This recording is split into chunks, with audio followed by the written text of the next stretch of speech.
Happy Sunday, December 17th to all of you. Thank you for watching NFL Pub Hub right here on Pub Sports Radio. Week 15 awaits, and we got a great show for you guys. We go Bobano, Birdie, Sean Higs, Flash, Marley, Spenny, Wine Time, and Dave Rogers. Birdie last week, 8-3 plus 6.63 units. Last week, we also got a plus 581 money line on the Titans from Nicholas Earl. We also got the Jets-Giants money line parlay at plus 727 from our current leader, the Big Ragu. It's great to see all of you guys. We got Truth Teller in the house, Ecombo, Tori Coker ready to get to work. There's Flea Mathis, Craig Wood, Brent Vini, AOD, D Mall. Let me copy and paste the action here from our guy, Tori Coker. Make sure I've got that ready to discuss here. Copied and pasted. Great group. The Nuke Worker, Michael Johnson, King O, Troy Torrance, AOD. Great to see all of you guys. What a opportunity, I think, tonight's and today's card offers us. I'm locked in. I had the debacle on Thursday on the Chargers. I got some back on the over 47.5, which was my only action in the Lions game. I also live betted at 44.5 and 39.5. So that was all helpful, but my record is not where I want it to be. 85 and 83, 50.6%, as you can see up there. Minus 6.48 units, ROI minus 3.86%. I'm not happy with the record.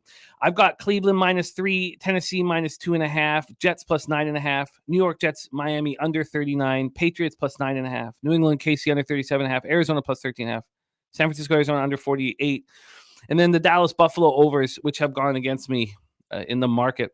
But I've beaten the line moves in all other facets here on my card.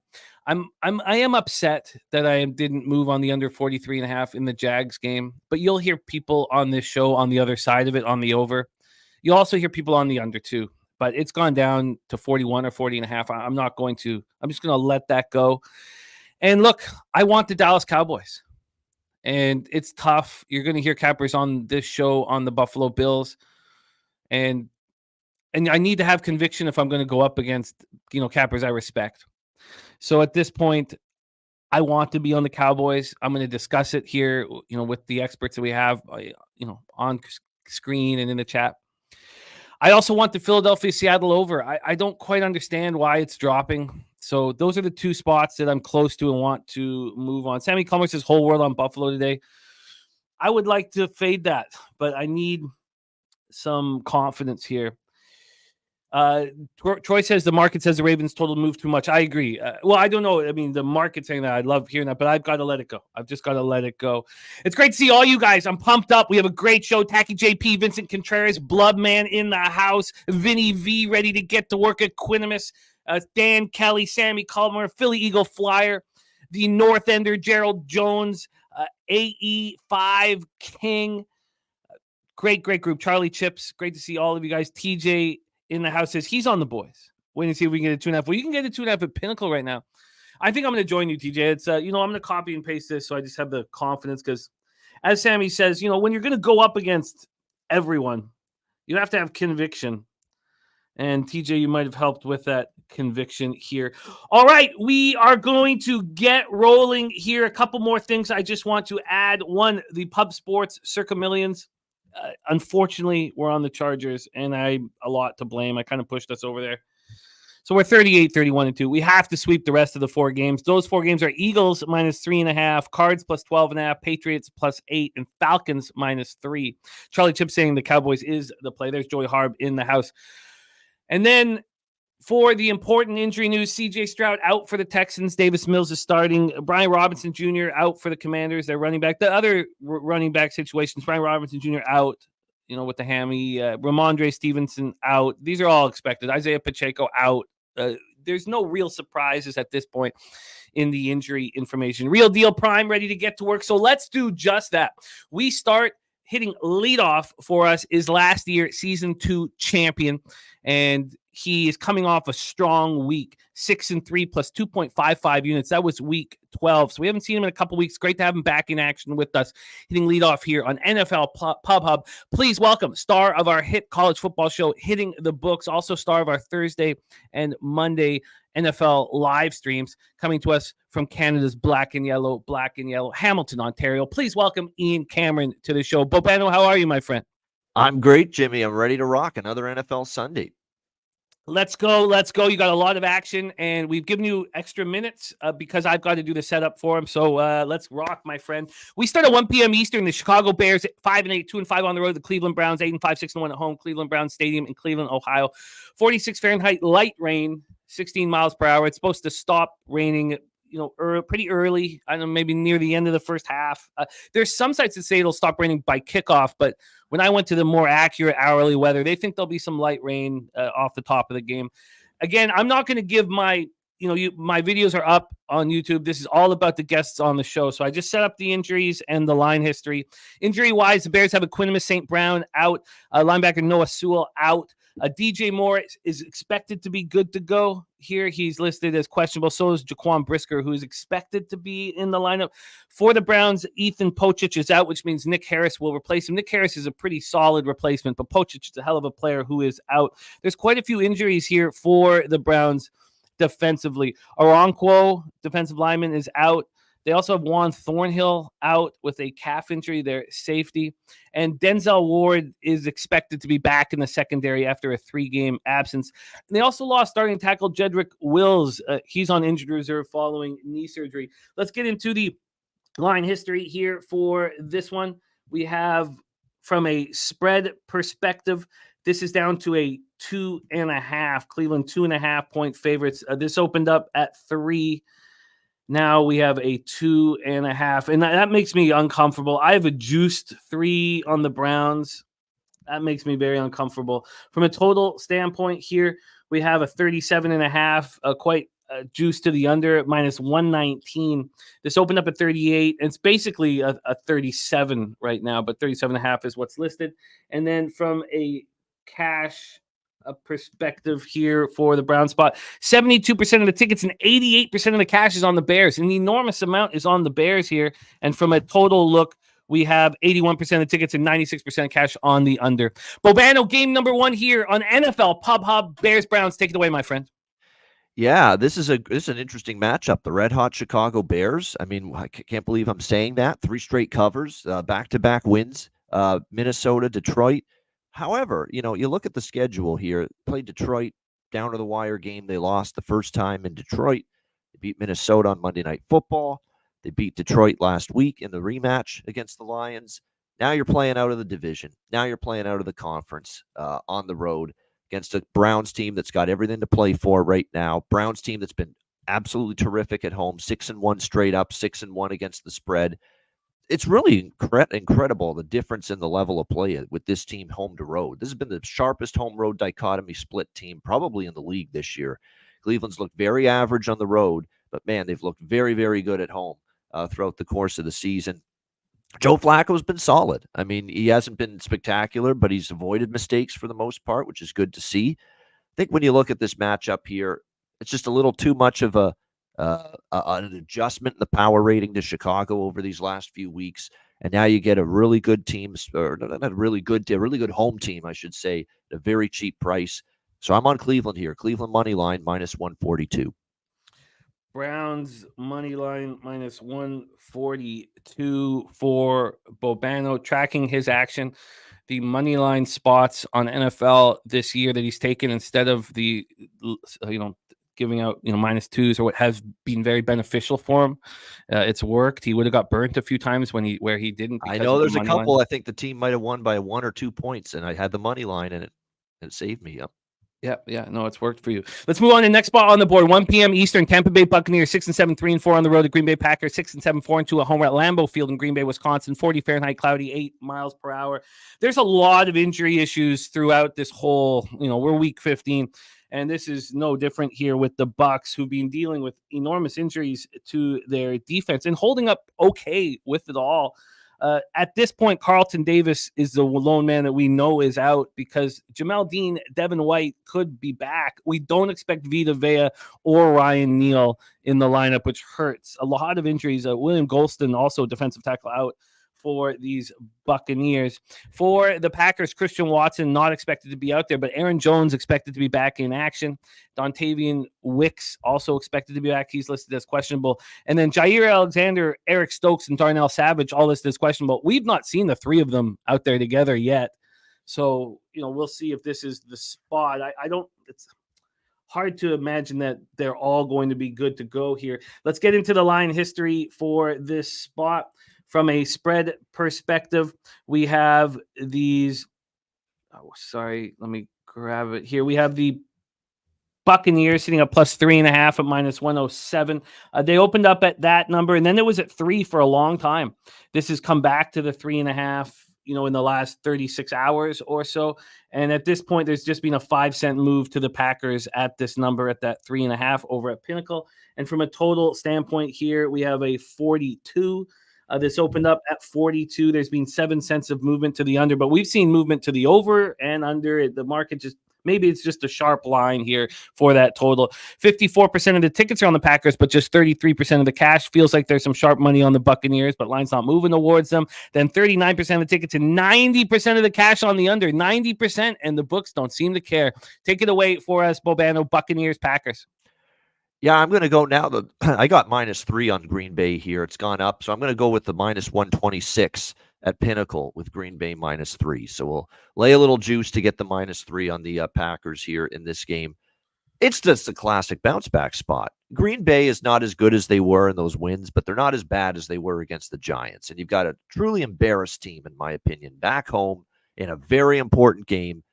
Against a team I don't trust, flat out. And I don't trust the coach either, Todd Bowles. And to me, when you look at Tampa Bay, they lucked out in these last 2 games. They played a horseshit Carolina team that's got 1 win on the season. They were lucky as hell to beat Atlanta. Atlanta beat themselves. I watched that game. I was on Atlanta. They beat themselves in that game. I'm not giving Tampa Bay all that much credit for winning that game last week. Their defense, as you mentioned, is banged up. I think it's the greatest situation here for Jordan Love, Romeo Doubs, Kraft, the tight end, Aaron Jones, who's going to be back for Green Bay to take advantage of this defense. This defense has just not been as good. We've seen them give up 25-plus points in 3 of the last 4 games. They've gone over the total in 3 straight games. I'm also on that. I'm a little surprised this total has stuck around at 41.5. Now, I know there's a few venues that are going to have weather issues. I don't see all that much at Lambeau. I see maybe a little light drizzle and only 9-mile-per-hour winds. So I think weather's going to be fine here. I'm shocked this total is this low. I like 41.5 over at Bet365 as well, -110. You got over 41.5, -110. Yeah, 40 Fahrenheit, cloudy, 8 miles per hour winds. No weather issues over there. And we got B-Ball 619 in the house. Great to see you. We've missed you. He's on Green Bay Moneyline, says they will win. And also the Cuban Wayne Gretzky in the house. Njoku touchdown for him. Charlie Chips on Jordan Love under passing yards. Tampa will move the ball too a little bit. I should point that out too in my over analysis. Baker in the offense is still, Mike Evans is making plays. The Green Bay defense, is still a little shaky in my opinion. Let's keep it rolling. By the way, Big Ragu in the chat also with you on that over. 1 p.m. Eastern next up for you. New York Giants 5-8, 2-5 on the road at New Orleans Saints 6-7, 3-3 at home with Caesar Superdome in New Orleans, Louisiana. And Evan Neal, offensive tackle, expected to be out here once again. Darren Waller also dealing with a hamstring injury. Justin Pugh with the calf. And then Dexter Lawrence is the big question mark. If you're backing the Giants, you don't want to see Lawrence not there and Jordan Riley in his place. For the Saints, it's Olave is the concern right now with the ankle injury. He's missed 3 straight practices. Kendra Miller, ankle injury out. Peyton Turner, defensive end out. Defensive end Isaiah Foskey, quadriceps quad out. They've been dealing with a ton of injuries to their defensive front, and they haven't been playing very well, because of it. Let's get into the line history here for this one. We have the the Saints. So the Saints are still at a 6 right now. I thought this was a 5.5. This has moved back to 6. This was a 5 at 9 this morning. So 9 this morning at Pinnacle, this was a 5 and a legit 5, not juiced anywhere. It moves up to 5.5, and now it's at 6, back at 6 at -107. So line moving towards the Saints here. Then from a total side of things, this is sitting at 40. It's 39.5 across the board, but this is a 40 spot here. The interesting part of this was a 40.5 this morning early, and then a huge drop around 10 in the morning. It dropped to 39, a 1.5 drop, and now it's coming back up. Slightly. It's still quite juiced to the under at 40. A quick look at the cash flow for the Giants spot here. Bobano's next spot on the board. 65% of the tickets, 78% of the cash on the Giants. It's moving in the opposite direction. 74% of tickets and 79% of cash on the over. And yet we saw that interesting 1.5 drop earlier. Take it away, Bobano. Your next spot on the board, Giants, New Orleans. So the Saints are 1-5 ATS at home this season at the Superdome. They've been horrible as home favorites. Awful. So, and I don't normally do this. You would think the story of Tommy DeVito, Tommy Cutlets, and the big win against Green Bay at home, you're going on the road on a short week. That is supposed to be the bet against spot of all time. Going against the Giants here. But I'm actually on the Giants getting the points in this game. I don't trust the Saints. I don't like this coaching staff. I think Dennis Allen is lost in the clouds. I don't think he's going to be there after this year if they miss the playoffs. Look at them as home favorites. Just absolutely terrible. Tennessee, Tampa Bay, Jacksonville, Chicago. They started the season 0-4 against the spread as home favorites. The only cover as home chalk was last week against the worst team in the NFL, Carolina. And believe it or not, Carolina hung around in that game. And Carolina was atrocious. So I don't trust the Saints laying points here at home. And I actually like the vibes around the Giants. They've rallied around this kid. The story's cool. Local kid, undrafted, playing well. The defense is trying. You want to see these teams that are out of it, trying down the stretch, playing hard. And we've seen that from the New York Giants. 3-0 straight up, 3-0 against the spread the last 3 games. Too many points. Saints may win this game. I don't trust them one bit to win by margin. Giants +6, -104 at Pinnacle. You got it. Giants +6, -104 at Pinnacle. We roll on. Next up, 1 p.m. Eastern, New York Jets at Miami Dolphins. I feel good about my position in this game. Quite good. I'm sitting with the 9.5. Now, I had to pay for it. It was -119, so it's not as good as it sounds. And then I have the under 39 in this one. Both bet on Tuesday after Bankroll Blitz. Hard Rock Stadium, Miami Gardens, Florida. 76 Fahrenheit, cloudy, 19 mile per hour winds. We have I guess, the only real important spot really is offensive tackle Carter Warren with the hip injury is doubtful. John Franklin Myers with an ankle injury and Joe Tippmann, their center with a shoulder injury, are key pieces here that are questionable. The issues around this game are more along the Dolphins side of things. We know that Robert Hunt out with the hamstring injury, Deshaun Elliott safety with concussion, Devon Achane still dealing with, now it's a toe injury, it's moved, but still dealing with injury issues. Tyreek Hill ankle injury, questionable, but we expect them to be out there. They have a ton of issues with questionable. Teron Armstead being hurt all year. You have Andrew Van Ginkel with the oblique, their outside linebacker. You have Xavier Howard with the hip injury at cornerback, Javon Holland with a knee injury at safety. Now, Howard and Holland, you have to think at this point will play, but they're listed as questionable at this point. Oh, by the way, and we got the information from Norman Ross that Olave is out. Olave is out for the Saints. That's significant. That is. Thank you, Norman. Who else is going to make plays in that receiving core, really? Yeah, no, it's a huge issue there. So let's get into the line history here for the next ball on the board. We do got to speed this up a little bit here. We have the Jets right now at +8. They opened up at a 10, just a 10. They're now at 8, but we see 7.5s at most of these books. And right now that 8 is juiced to the Jets. From a total side of things, we are down to 37.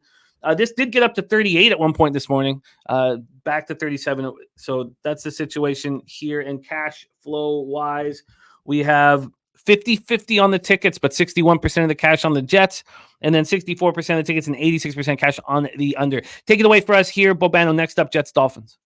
Yeah, I'm on the dog here, the New York Jets in this game. Look, I think people really appreciate Zach Wilson a lot more because of what they saw from Tim Boyle.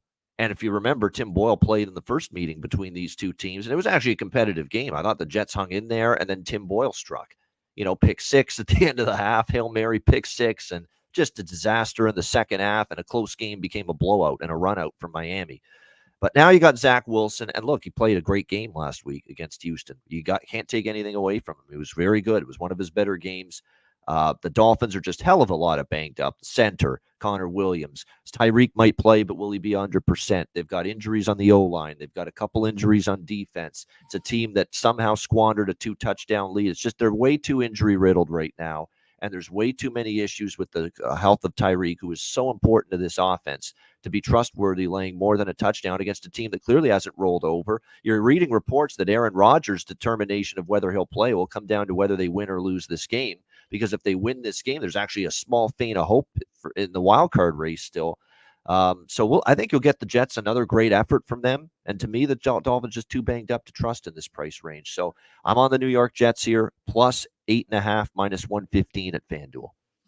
Plus 8.5, minus 115 over at FanDuel. And TJ saying losing that center is so impactful for Miami. Yeah, Connor Williams done for the season.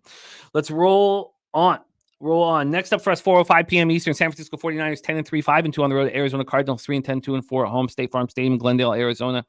And the issue for the Niners, I mean, Elijah Mitchell being out is, backup running back being out is an issue, but Eric Armstead and Javon Hargrave are both out, probably making sure that they're going to be right for the big game against the Ravens next week.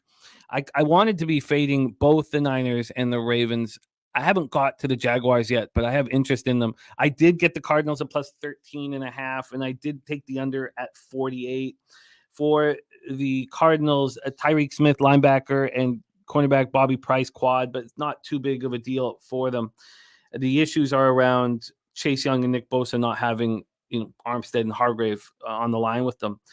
And let's roll up into the line history here for this one. First, we will start with the side. This is sitting here right now at a 12 at a pick'em. This has come down from 14. It's come down from 14. I never got the 14. I got the 13.5, and that was on Tuesday night. Then from a total scenario, we're sitting at a 48.5. This is juiced to the over. This has come up from 46.5. I don't know why. I even think Birdie said you can wait on this. I probably should have waited to get the half on Tuesday night, but I moved on it anyways. This is one of the few totals that I moved on because of my own X's and O's against the line movement, which I rarely ever do. We get to the cash flow here. We have 67% of the tickets on the Niners, but just 44% of the cash, and 69 and 69 on the over. Take it away for us here, Bobano. Niners, Cardinals. Yeah, this is an over bet for me in this game, 49ers and Cardinals. I think you're right with the injuries on D for San Francisco. And look, San Francisco's offense, we know how electrifying it is. 28, 42, 31, 27, 34 points. I mean, no fewer than 27 points in the 5 games during this current win streak. I think you can pencil in San Fran for 28, 31, 35, something like that, especially against a defense like this here with Arizona. Even though Arizona's defense did play well against Pittsburgh, but that's the game where Kenny Pickett got hurt. Trubisky, as I like to call him, because that's what he was yesterday, that's for sure, was in that game, and he was terrible. There's going to be a lot. I think we're going to see the Arizona defense that gave up 37 to the Rams more than the defense that gave up just 10 to Pittsburgh. But I think Arizona here, they're off a bye. I think Kyler Murray and the offense can move that ball a little bit. San Francisco can still occasionally let you move the ball on them. We've seen that. And in this spot with the Baltimore game on Christmas Day night coming up next week, I could see Arizona being able to, if San Fran's up big, Arizona punches in a late score, possibly helps the over. I actually have a small bet, Jimmy, on Arizona, but it's very, very small. It's not something I'm willing to make official. I much prefer the total, and that's where I'm at here with this game. So over 48.5, minus 108 at Pinnacle. Over 48.5, minus 108 for Bobano. Next up, 4:05 p.m. Eastern, Washington Commanders 4-9, 3-4 on the road at the LA Rams, 6-7, 3-3 at home. We're at SoFi. For the Commanders, Brian Robinson Jr. out. So is defensive end James Smith-Williams, but Antonio Gibson and Chris Rodriguez Jr. will get the run. For the Rams, Tutu Atwell still dealing with the concussion. We're not sure if he will be cleared in time, but they will have Tyler Higbee available. I haven't seen him in a while. So let's go into the line history here for this one. This is the wild spot where the Sharps have been on the Commanders all week, but do you have the balls to bet the Commanders? And I don't. So, but I'll stay off of the Rams because of it.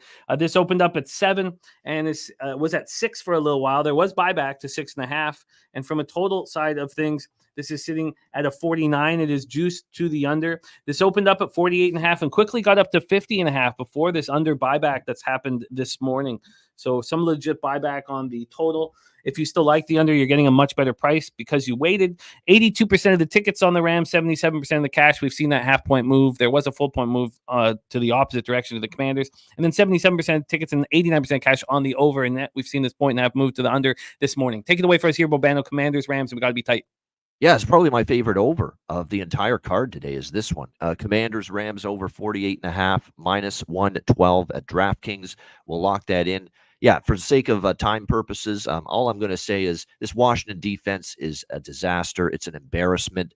Yes, they had a bye, but there's a lame duck coaching staff. Ron Rivera's gone. The team knows it. I don't know if a bye week is going to inspire change or a better performance from a horrible defense that gave up 45, albeit to good teams, Miami, Dallas. But the Rams' offense with Stafford's rolling right now. And I know Atwell's being without him is going to hurt, but you still have Kupp, Puka Nacua, and you've still got a lot of weapons. Kyron Williams has been great running the ball lately. They've scored 30-plus in 3 straight games. Washington is going to give up at least, I would say, 30s, maybe even 40 again. And I think Sam Howell, though, and the Commanders can move the ball enough against the Rams to contribute to the over. So over the total here. You got it over the total. You got 48.5, sorry, at minus 112. Did I write that correctly? Okay, let's roll on. Next up, 4:25 p.m. Eastern, Dallas Cowboys and Buffalo Bills. Highmark Stadium, Orchard Park, New York. 48 Fahrenheit, light rain, 12-mile-per-hour winds. You have an illness going through the locker room for the Cowboys. I'm not sure the extent of it, but Cooks and Gilmore are supposedly better now or on their way to being better from the illness. Jonathan Hankins out, defensive tackle for them, and Malik Hooker questionable with the ankle injury. And of course, the injuries just keep hammering the Bills. They just keep getting hit by them. Micah Hyde is out as we expected. So is AJ Epinesa as we expected and talked about on Tuesday. These are a big loss. I mean, we know that Tre'Davious White's not in that secondary. We know that Matt Milano's not, patrolling the middle of the defense. It's just, it's impressive what they've done defensively without these guys available. Here for line history wise, we have the side. Let me get, sorry, I got that wrong. I have the side here. There we go. For a side scenario, we're sitting here. It's still a 2.5 at Pinnacle. It's a 2 everywhere else. This opened up at 2 at Pinnacle and moved to 2.5, which, I guess is a good sign for the Bills, although it is 2 at the other books. This total is at 49.5, and it's juiced to the over. So here's a couple of statements, and I won't let the guys on the screen do their thing. I haven't moved on this, and you have to have conviction to move against so many people I know on the Bills. But I think that the Chiefs are just a good football team, nothing more than that.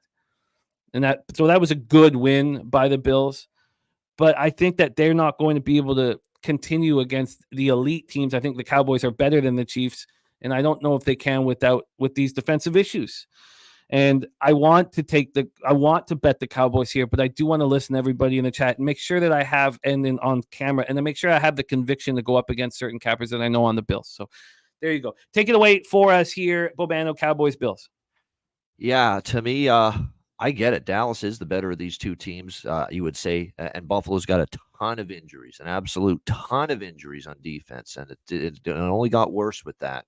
But I've seen enough Dallas Cowboys football over the years to know when they have a win like last week, they're a real flight risk the very next week. And to be honest, I'm concerned about this spot. Even the big win they had against San Francisco, they were lethargic the next week against the Chargers. They barely won that game in that one. And if you look at Dallas's track record this year on the road, it's not pretty. I mean, where's the good road win? Where the hell is it? I mean, it's the Giants. They beat on the road, big deal. They lost Arizona. They got crushed by San Francisco. They barely beat the Chargers. Is that their best road win? They lose at Philly. They beat up Carolina, who stinks, who's terrible. Like, where the hell is the good road performance against a good football team for the Dallas Cowboys? I haven't seen it. And I don't know if we'll see it today. I really don't. I like Buffalo in this spot. This is the ultimate spot where I like to go against Dallas when everyone's loving life with them again.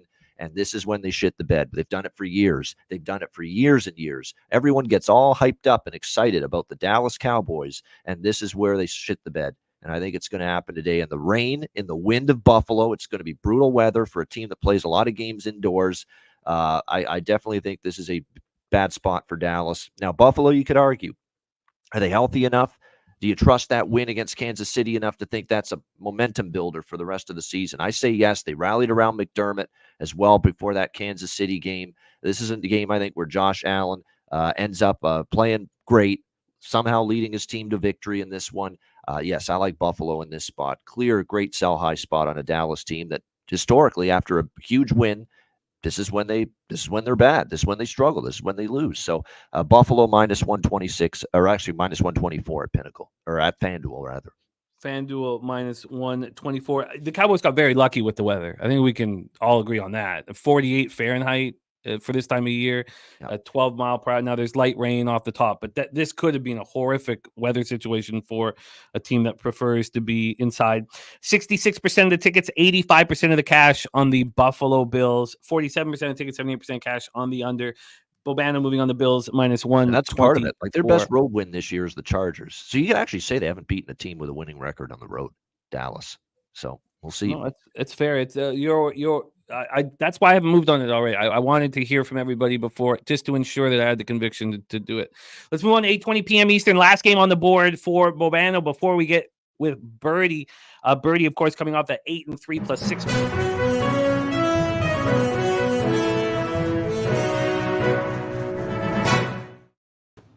Tyreek Hill inactive. Get your Jets action in if you I shouldn't say forcing it just because of a player. That was part of the cap already, but great stuff, Jose. Thank you for that. 8:20 p.m. Eastern. Baltimore Ravens 10-3, 5-1 on the road at Jacksonville. Jaguars 8-5, 3-4 at home.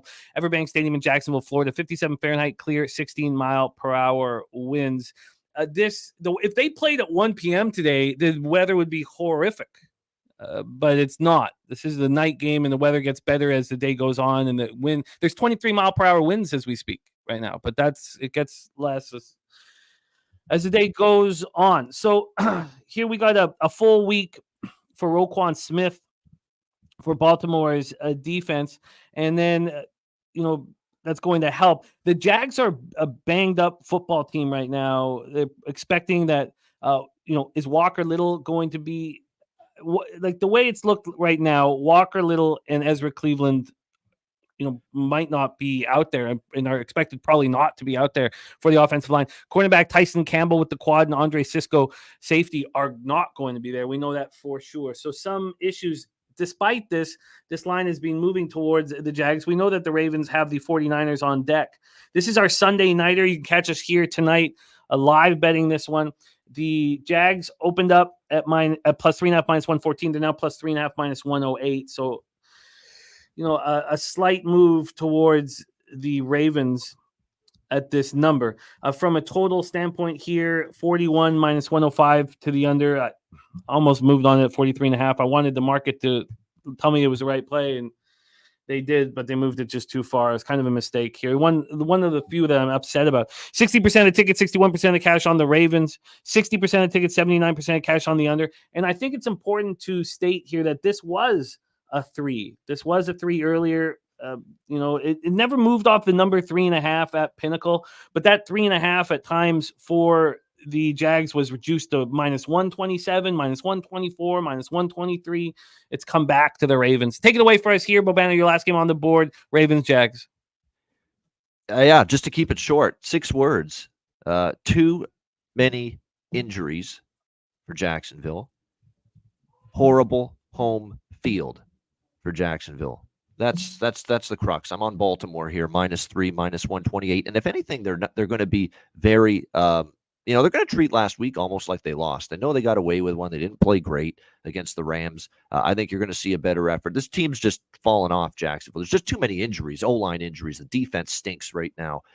It's just everything right now for Jacksonville is going wrong, and I'm not sure it's going to get better for them. And look, those were 2 teams they probably should have beat, Cincinnati and Cleveland. Well, that should have beat, but Baltimore's going to be tougher than those 2 teams. So I like Baltimore here, minus 3, minus 128. And I hate this. This is going to be some serious win tonight, but this total is just fallen too low. So I'm going to add it as well. Over in this one, 30. Well, let me just see where it is currently. I thought ProLine Plus. Yeah, they did have a 39.5. Yeah, over 39.5, minus 125 at ProLine Plus.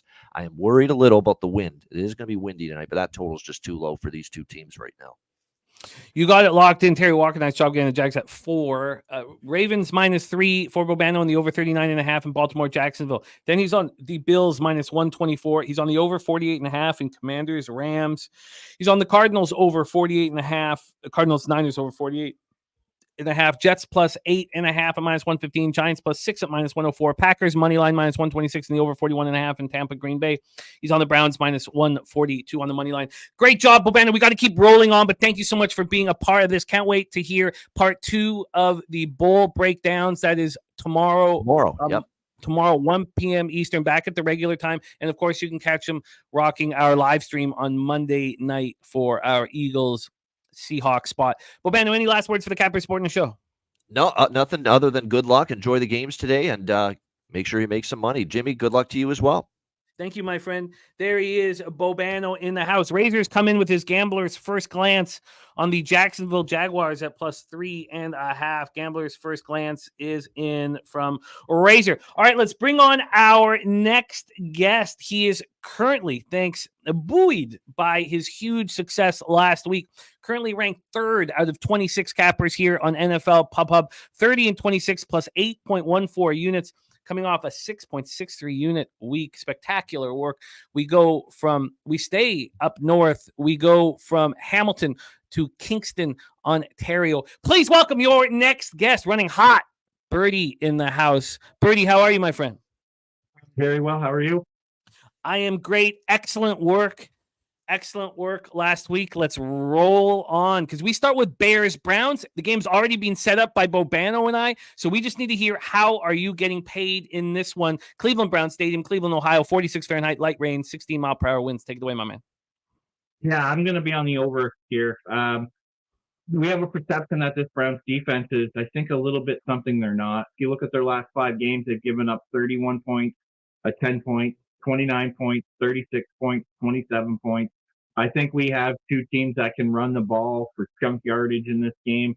Flacco's making enough plays with his arm now to be able to make that Cleveland passing game finally a little bit more meaningful. I think we see points here. My fare is 41, so I'll take the over. Over 37 at -106 for Birdie to get his card started. Now we move over to New York Jets, Miami Dolphins, another game that we've already set up, Birdie. So take us home, my man. How you getting paid? Yeah, I really like the Jets here. I like them from your show Tuesday. I said Tuesday take the Jets number and the Jets money line. This is it for the Jets. I mean, if they don't win this game, playoffs are done. You have Rodgers coming in. I heard a good story that he was practicing this week and was on the practice squad defense, made an interception. He jumped in the air and caught it. I don't have video proof of that, but I'm going to choose to believe it. I think this gives this defense a lot of motivation in this game. And then when you factor in all those injuries that Miami have right now, especially on the offensive line, especially at center, we already know Tua's probably got happy feet. And I mean, they try to get the ball out quick as it is. I just think this Jets defense is going to eat today. So I'm going to take the Jets on the spread, and I'm also going to add the money line. And you can still get a +8, but they are going very, very quickly. So if you 7.5, Jimmy, because ultimately my cap here is that the points aren't going to matter for them. So I'll take the 7.5 at the better number. Okay, let's do it. And then from a money line standpoint, we can get you a +350. Oh, yes, a +315. Pinnacle has pulled this game with the Tyreek Hill news, but +315. Okay, I'm gonna line shop for a better vig situation for you because if I can't, I'll keep you at the -110 at +8 if I can't find a decent spot for you. That's fine too. Okay, let's move on to Tampa Bay Buccaneers and Green Bay Packers. We've already heard Bobano touch on this game, so it's all set up for us. Bobano on the Packers and the over 41.5. How are you getting paid here? Yeah, I'm on the other side here. My fare in this game is 40. I think I have a little bit of value on the under here. You have Dillon out. You have Jones probably playing before he's ready. And in my opinion, if the Packers can't establish a running game, I'm not going to ever bet on Jordan Love to score points throwing the football. I know the Bucs secondary has been a bit weak, but if you only have to rush 3 or 4 guys to stop the run because you don't have one, you can add a lot of help in that secondary. I really like the Bucs here today. Is there a 3.5 or 4 available, Jimmy? There are 3.5s available for. Okay, I think I'm going to add the Bucs here at 3.5 as well, and I'll take that under. For 4 plus 4 is minus 114. Okay, I'll take that. Yeah. Yep, that's good. Okay, let's roll. Yeah, the money line still plus 270 at 365, Troy, here with that Jets, but it's moving very, very quickly. Let's get that plus spot plus 4 minus 114. And then from a get you over there. From a total scenario here, we have it sitting at you're on the under in this one, right? Yeah. So with the under 42 at minus 113? Yeah, that's good. I'll Okay, take the 42. Let's do that. So we have the under 42 minus 114 as well as the Bucks plus 4 at minus 114. And we roll on. Next up for us is the Commanders-Rams game. And this all week, we've already touched on it, has, being like a pros versus Joes situation. Right now, the Rams are juiced. But this opened up at 7, and then it dropped to 6, and we're back at 6.5, and the Rams are juiced. But it's hard to imagine after what we saw. Now, they're coming off the bye, which is extremely important. The Commanders are, but hard to imagine with what we've seen from them that, 45-10 loss last time we saw them. But, we know that Dreamboat Ron is about to get fired, and he's taking over the defense, and he better step up here if he wants to work in the NFL again, basically. 82% of the tickets and 77% of cash on the Rams, and the lines move towards these Commanders. It's wild, wild stuff. Take it away, Birdie. What's your plan? Yeah, I mean, you mentioned it. Like the Rams put up a 30 burger on the road against a really good defense in Baltimore.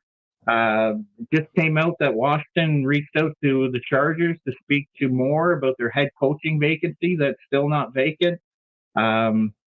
Washington secondary can't stop a nosebleed, yet this line hasn't moved. All the money's on one side. I have no. I mean, I have to take Washington here at plus 6.5. There's just no other way to look at this game based off what we're seeing. None of it makes sense. None of it makes sense why this line isn't 9. I have no idea. The one thing I do know though is if I'm in the market to make money, and that's my job, I don't want 80% of tickets and money on one side and not move to adjust it. That to me is not a sustainable business model. So I will take Washington plus 6.5. And I mean, based off what we're seeing, I don't know how you can't sprinkle the money line here, but I won't. Washington plus 6.5, even money right now at a Pinnacle. 2 spots left before Mr. Sean Higgs joins us. Next up for you, Birdie, 49ers, Cardinals. We've already set it up, so tell us how you're getting paid. Yeah, I'm going to take the Cardinals here. We'll go quick. I just think this is a horrible spot for the 49ers and the Ravens, really. That game next week is probably the biggest game we've seen on the card. Both of these teams can solidify that first round bye in the playoff, which is vitally important. And I mean, we're seeing guys sitting for the 49ers, which leads me to believe they are thinking in those terms. The line and the money and this Ravens game doesn't make much sense either, which tells you something's up. So I'm happily on the cards here.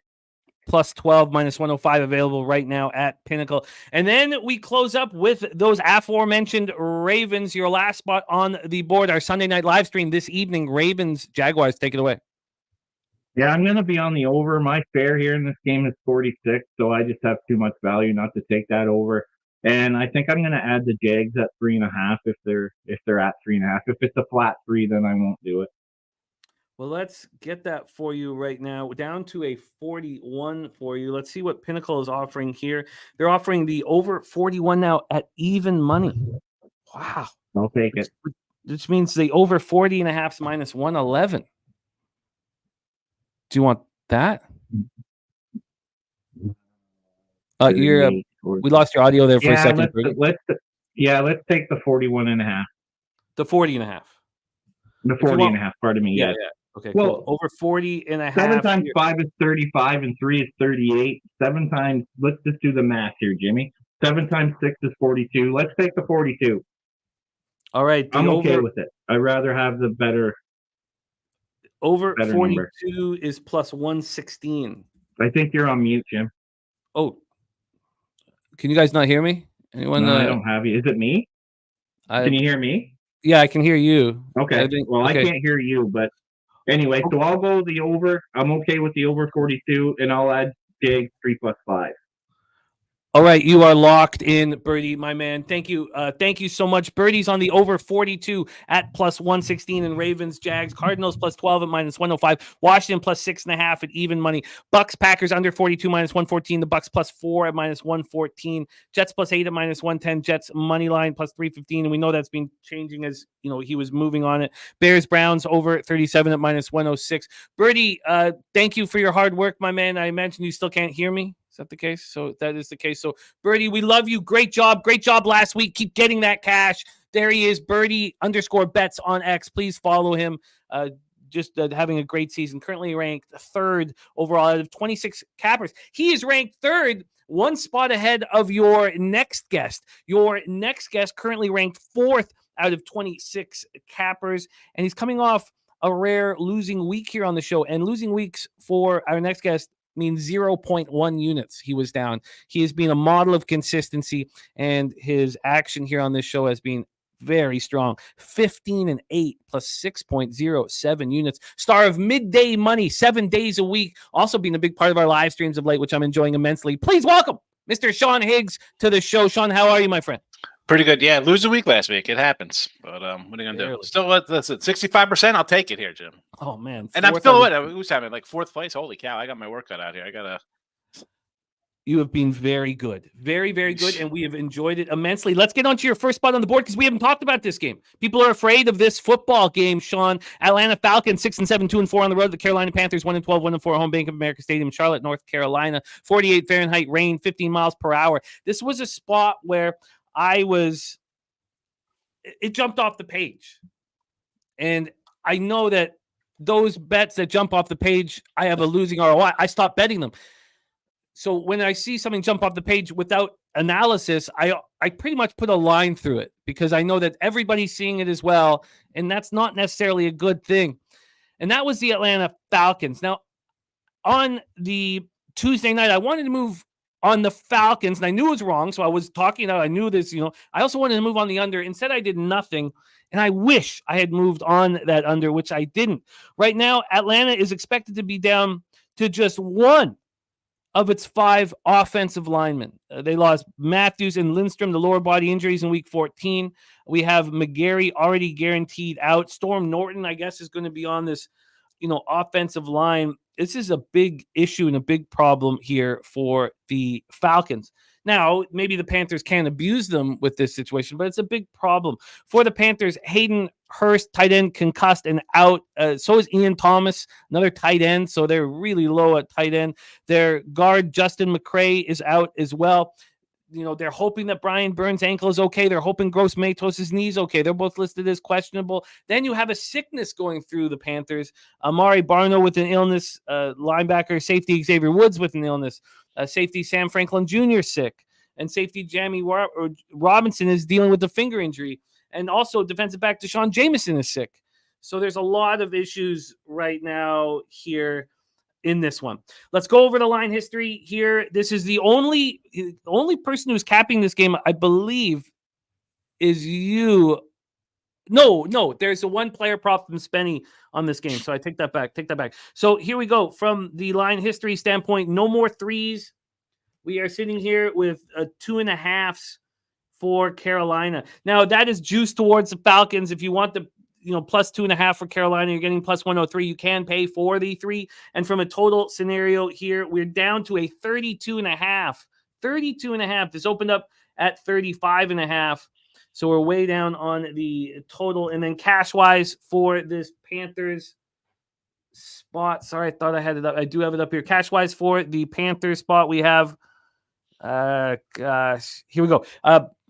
39% of the tickets and 63% of the cash on the Panthers. Clear sharp action. 69% of the tickets and 94% cash on the under. More sharp action. Take it away for us here, Sean. Your first spot on the board, Falcons, Panthers. Yeah, one I was going to start off with the Falcons. What is Falcons? What? Yeah, I must have missed something. No, it's our fault. It's I thought it was a joke, like insider, like you said. They're it is. just so bad. It's because the Canadians. If you ask, what is All that right. bird over there? They'll call it a falcon. Got it. Coffee. So I got made fun of for years, and I did change to Falcons. I did change. I will never stop calling the a dressing room in hockey because that's what it is. It's a dressing room, and I don't care how much I get made fun of. But I did bow to the peer pressure with the Falcons. All right, Sean, take us home. Now I know. All right, listen. You ran all that stats down. These teams are terrible. I mean, the Carolina Panthers are a bad team, and I should have said you had to pulled up there. I like the under first half here, 16.5. I went sent to yesterday. I don't know what is that now. And if you want, I would take the Panthers here. And I'm not all for one. It's like teams are due, right? You hope in one hand, poop in the other. See what one fills up first. Get your nice body wash ready to clean yourself. But this is the spot for them to win, right? Because the Falcons again are not a dominant kind of team, and the whole everybody banged up. Well, it's December football. Give me the under first half, 16.5. That's it. Bad team. Look at the Carolina offense. They're going to somehow. I know Falcons give up points. No. I'll go under first half. I don't want to say under for the game because 32 gets a little low. You're just a couple of mistakes away from pick sixes and stuff with bad quarterbacks and poor O-line play to do that over. But first half for sure, 16.5 under the total. And we can get that for you, the under 16.5 at minus 123, available right now at Pinnacle. We do see 16s and 15.5s on the board, but that's available right now at Pinnacle, under 16.5 minus 123. Next up, we have Bears Browns. Now, we already heard Bobano talk about this. He moved on the Browns money line at minus 142. We've set the game up, so we just need to hear how are you getting paid, Sean? Take it away. Your next spot on the board, Bears Browns. 142 might as well be dropping minus 900 in my pea-sized brain rolling down a 6-lane highway. I'm going to go Browns minus 3. And I understand going money line, right? It's just, hey, if it comes down to a field goal or it's kind of close, you end up winning late. I think the Bears lose here. I'll tell you what, Bears are the play next week, folks. That's the game you'll note on. Arizona coming to Chicago. That's where you jump on the Bears. Letdown spot. You beat the Lions. They're feeling good about themselves. No, Cleveland just wins. It's bizarre. I mean, Joe Flacco off the couch. Are you kidding me? Wow, Cleveland. Minus 3 is yes, Spenny. Sorry, I had to do some last minute switches. I hope that is okay, Spenny, my friend. Browns minus 3 at plus 112. You don't want the 2.5 at minus 110? 2.5 is fine if it's down now. 2.5, sure. Okay, then you win on the field goal. Minus 2.5 at minus 110.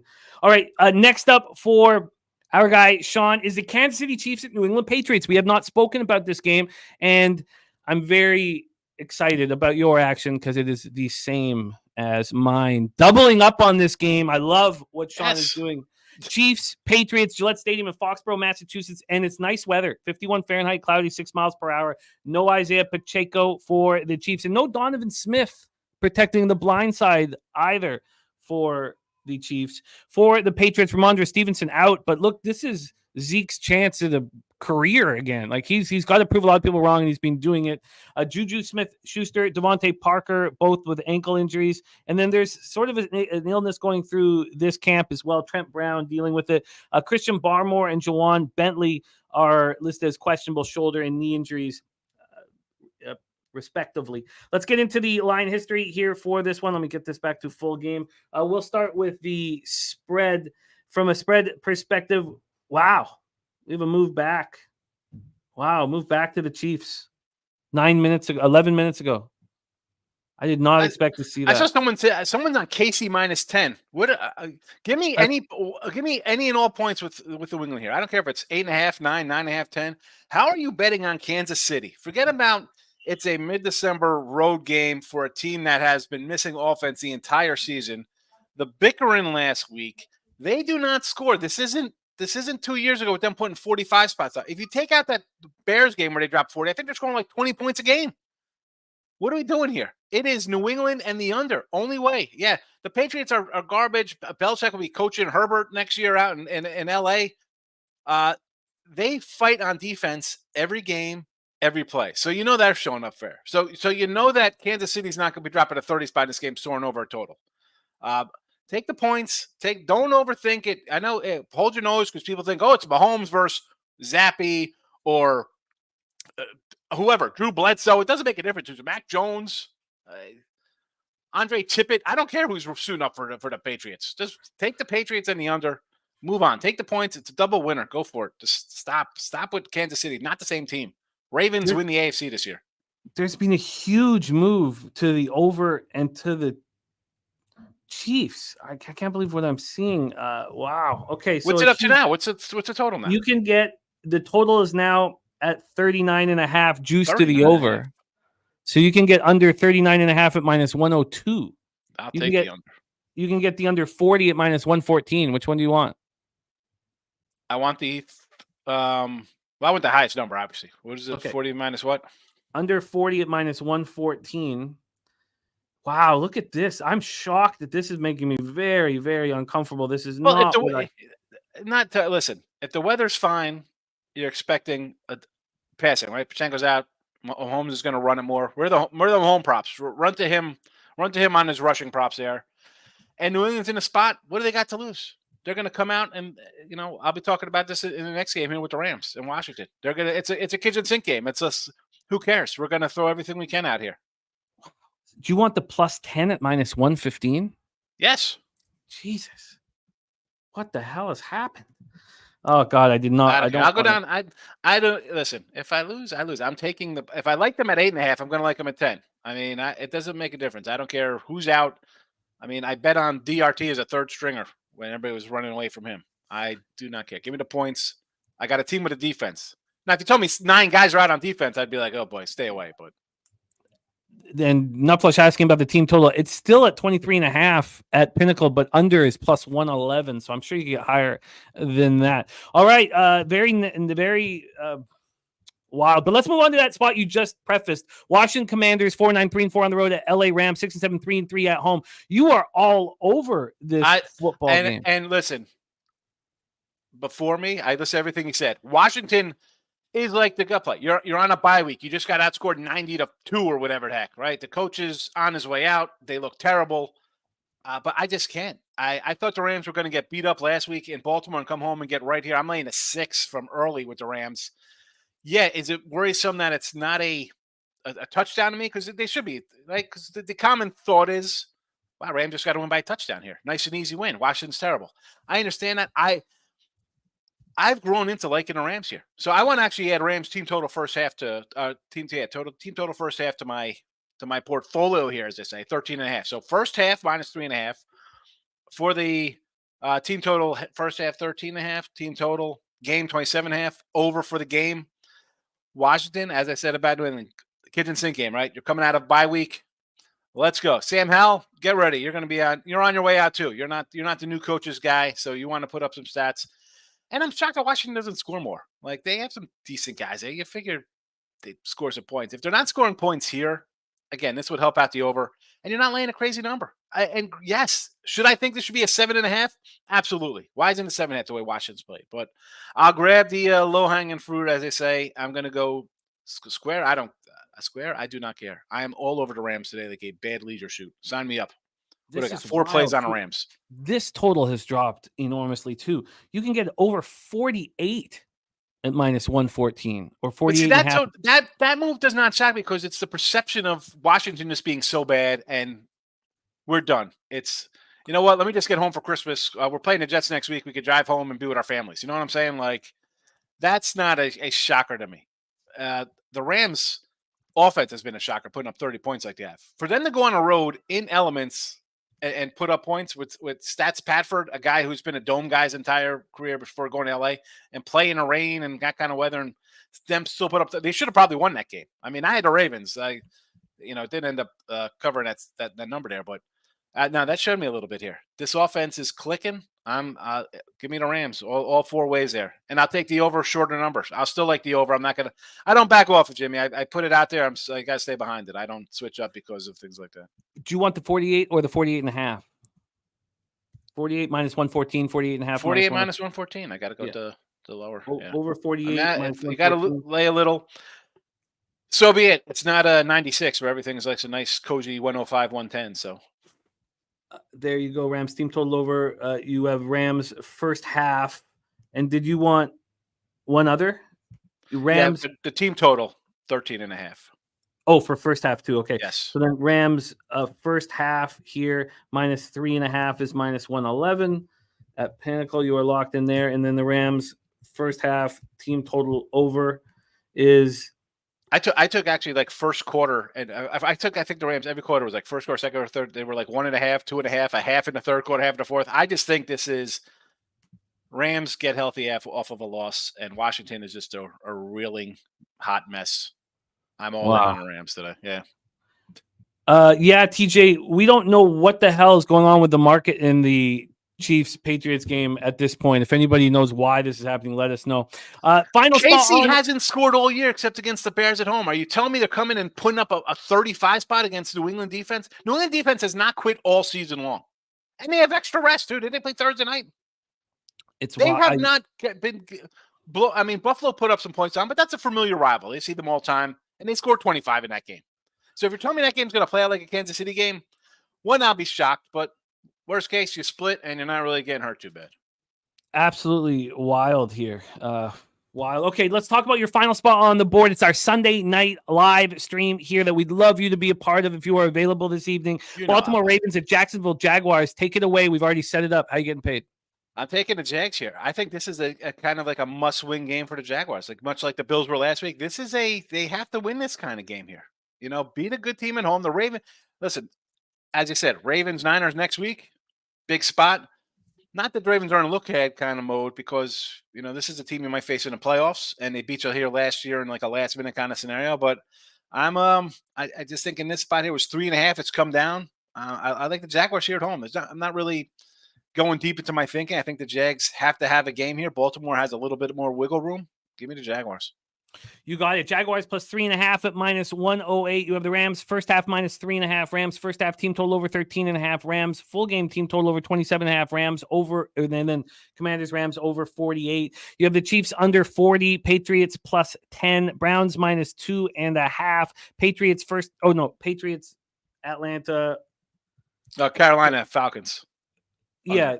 Atlanta, sorry, I said it wrong. Atlanta, Carolina, first half under 16.5.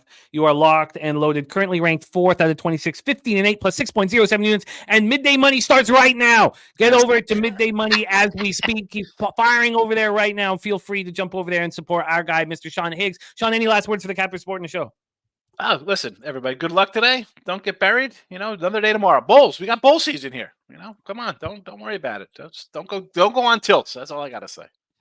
I love it. There he is, Mr. Sean Higgs in the house. Now we head south down to Costa Rica for our next guest. Our next guest currently ranked 6th out of 26 cappers here on NFL Pub Hub, 14-10 plus 3.25 units on the season. Please welcome star of the BetUS channel, Mr. Flash, to the show. Flash, how are you, my friend? Ho, ho, ho. Midday money, is that what Sean's show's called? It'll be finished when all the games have finished. I mean, it'll be like 11 o'clock tonight the way he goes on. It's unbelievable. Honestly, I lost the will to live, apart from I agree with most of his picks. Well, Flash, this is a very interesting game that you are starting out with. I've got plenty for you, Jimbo. Just tell me the game and I'm on it. Right. Dallas Cowboys, Buffalo Bills already been set up, my friend. The floor is yours. No, I'm going completely different angles. I took the Buffalo Bills at plus 2,000 last Saturday prior to the Chiefs game to win the Super Bowl because I think, you know, that they're the third favorites in the AFC. They're like 7-6. They have 4 games to go. They have 4 playoff games. You know that if they play anybody in the playoffs, they'll be favored. They will be favored against anybody. You know that they beat the Cowboys. Now the Dolphins have lost. They play the Dolphins, and it looks like a setup because the Dolphins, they also have to play the Cowboys.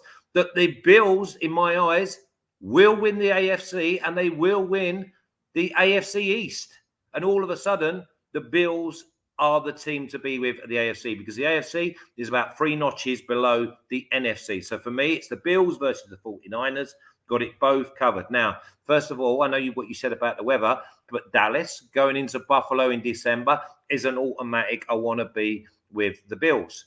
Then I'm thinking to myself, okay, so how are the Bills going to? I think the Bills could well treat the Cowboys today exactly the same way as they treated Miami. I think Miami and the Cowboys both have the same type of throwing attack. I think they get up early in the game and they say to Dak, okay, Dak, we'll have a spy to make sure you don't use your legs.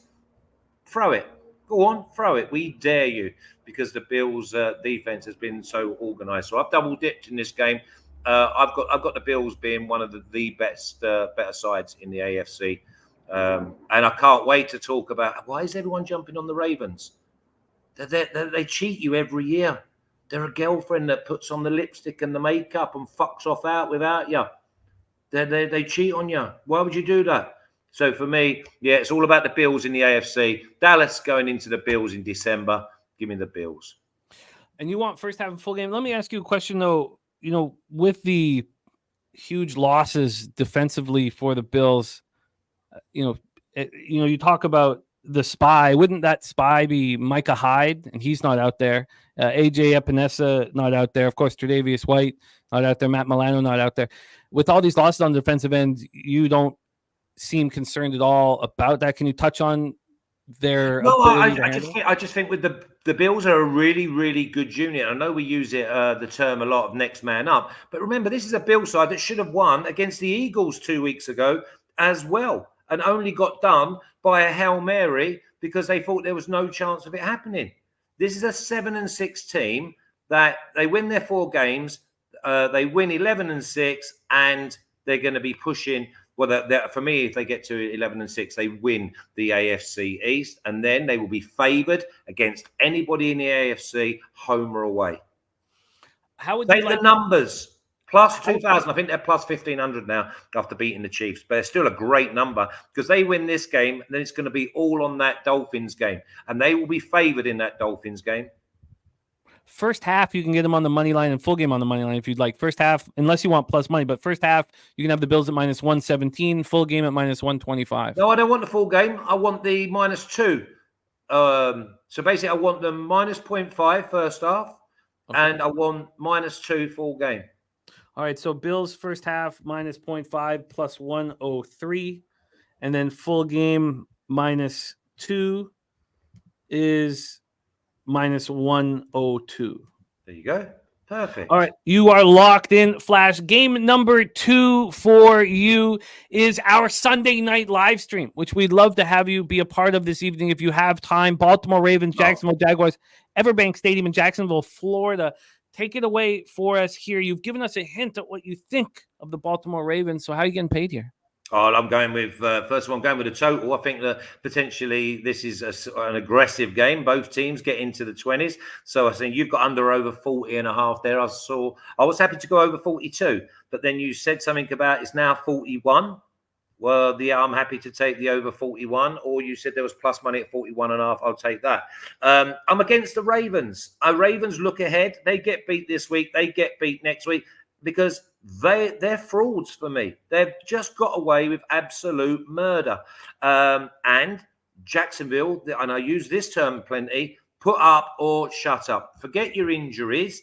Put the ball in the hand of and make plays. And make Chokey Jackson throw the ball. Throw the ball. He cannot throw it properly. So put him under pressure. Get him to play from behind. And I'm going with the Jags. And I know a lot of people like the Jags here. I'm going on a money line. I'm happy to live and die on my sword. That I am not having the Ravens at any stage from now. And I just heard Sean say something about the Ravens, the best team in the East. What? Only on numbers. They're nowhere near the best team. And we won't see them in the Super Bowl neither. So don't be anyone jumping on them tickets. Over 41 at plus money right now. Plus there you go. Over 41. Money line at plus 162. And our guy Flash in plus business. 162. Yeah. Yeah, man. 14-10 plus 3.25 units, currently ranked 6th out of 26 cappers. And those are his spots on today's card. Bills first half -0.5 plus 103, full game -102. And for our Sunday night live stream action, fodder for us to talk about Jaguars money line plus 162 and the over 41 at plus 102. Flash, thank you so much for being a part of this. Tell us what's going on at BetUS. What shows are you doing this week for our friends? Oh, it's Christmas, man. It's bonkers, isn't it? I've got 2 shows tomorrow. I've got midweek card for La Liga and Bundesliga. Then I'm doing 2 shows Premier League Friday and Saturday. So Thursday and Friday, sorry. So I'm doing Thursday show for all the weekend prior to Christmas. And then on Friday, I'm doing a show for Boxing Day and the 27th. Yeah, you threw me there by showing interest in what I actually do, James. But I have a message for all the women and all the wives. I hope that Santa's sack is full. Oh, that's beautifully put. That's beautifully put here. And now Flash does have an option. Can you bring Flash back for a second here, just because I want to do the due diligence? At Flash, we have our friend TJ saying you can't get the over 40 at -112. Would you rather have the over 40 at -112 or the over 41 at plus 102? No, because the numbers are 38 and 44, aren't they? So if it's going over 40 and a half, it's going over the number. What did I end up taking? 41 or 41 and a half? 41 at plus 102. Yeah, it's going over 41. I mean, I don't mind a push if the Jags win 38-3. I've got the money line at plus 168, haven't I? But the other thing I wanted to say, just a quick one, Jim, and you know me, I don't mess about. I love the Rams this afternoon. I haven't put it on because I've double dipped in 2 really big games. But I absolutely love the Rams to smash them all over. And for me, the Rams, they're a sleeper that no one was going to want to play. I agree. Well done. There's our guy, Flash. Please follow him on X at Flash_37. What a great friend he is. I love watching him work. Let's move on to our next guest. And we are running hot with our next 2 guests because this year's Rookie of the Year, and he's certainly not a rookie in the handicapping, but for us here on at Pub in NFL Pub Hub, will be followed by last year's Rookie of the Year. Both phenomenal cappers. Your next guest came on and has been elite. 15-6 in 21 bets here on our show, plus 8.79 units. Finds himself in 2nd place in NFL Pub Hub and the leader not on the show today. So here's a chance to climb towards the number 1 spot, and we can all celebrate that when we're hanging out Pubapalooza in San Antonio, because both our guy Marley and his partner in capping, the coach, both of them are part of the Brothers and Bets channel, which is in Texas.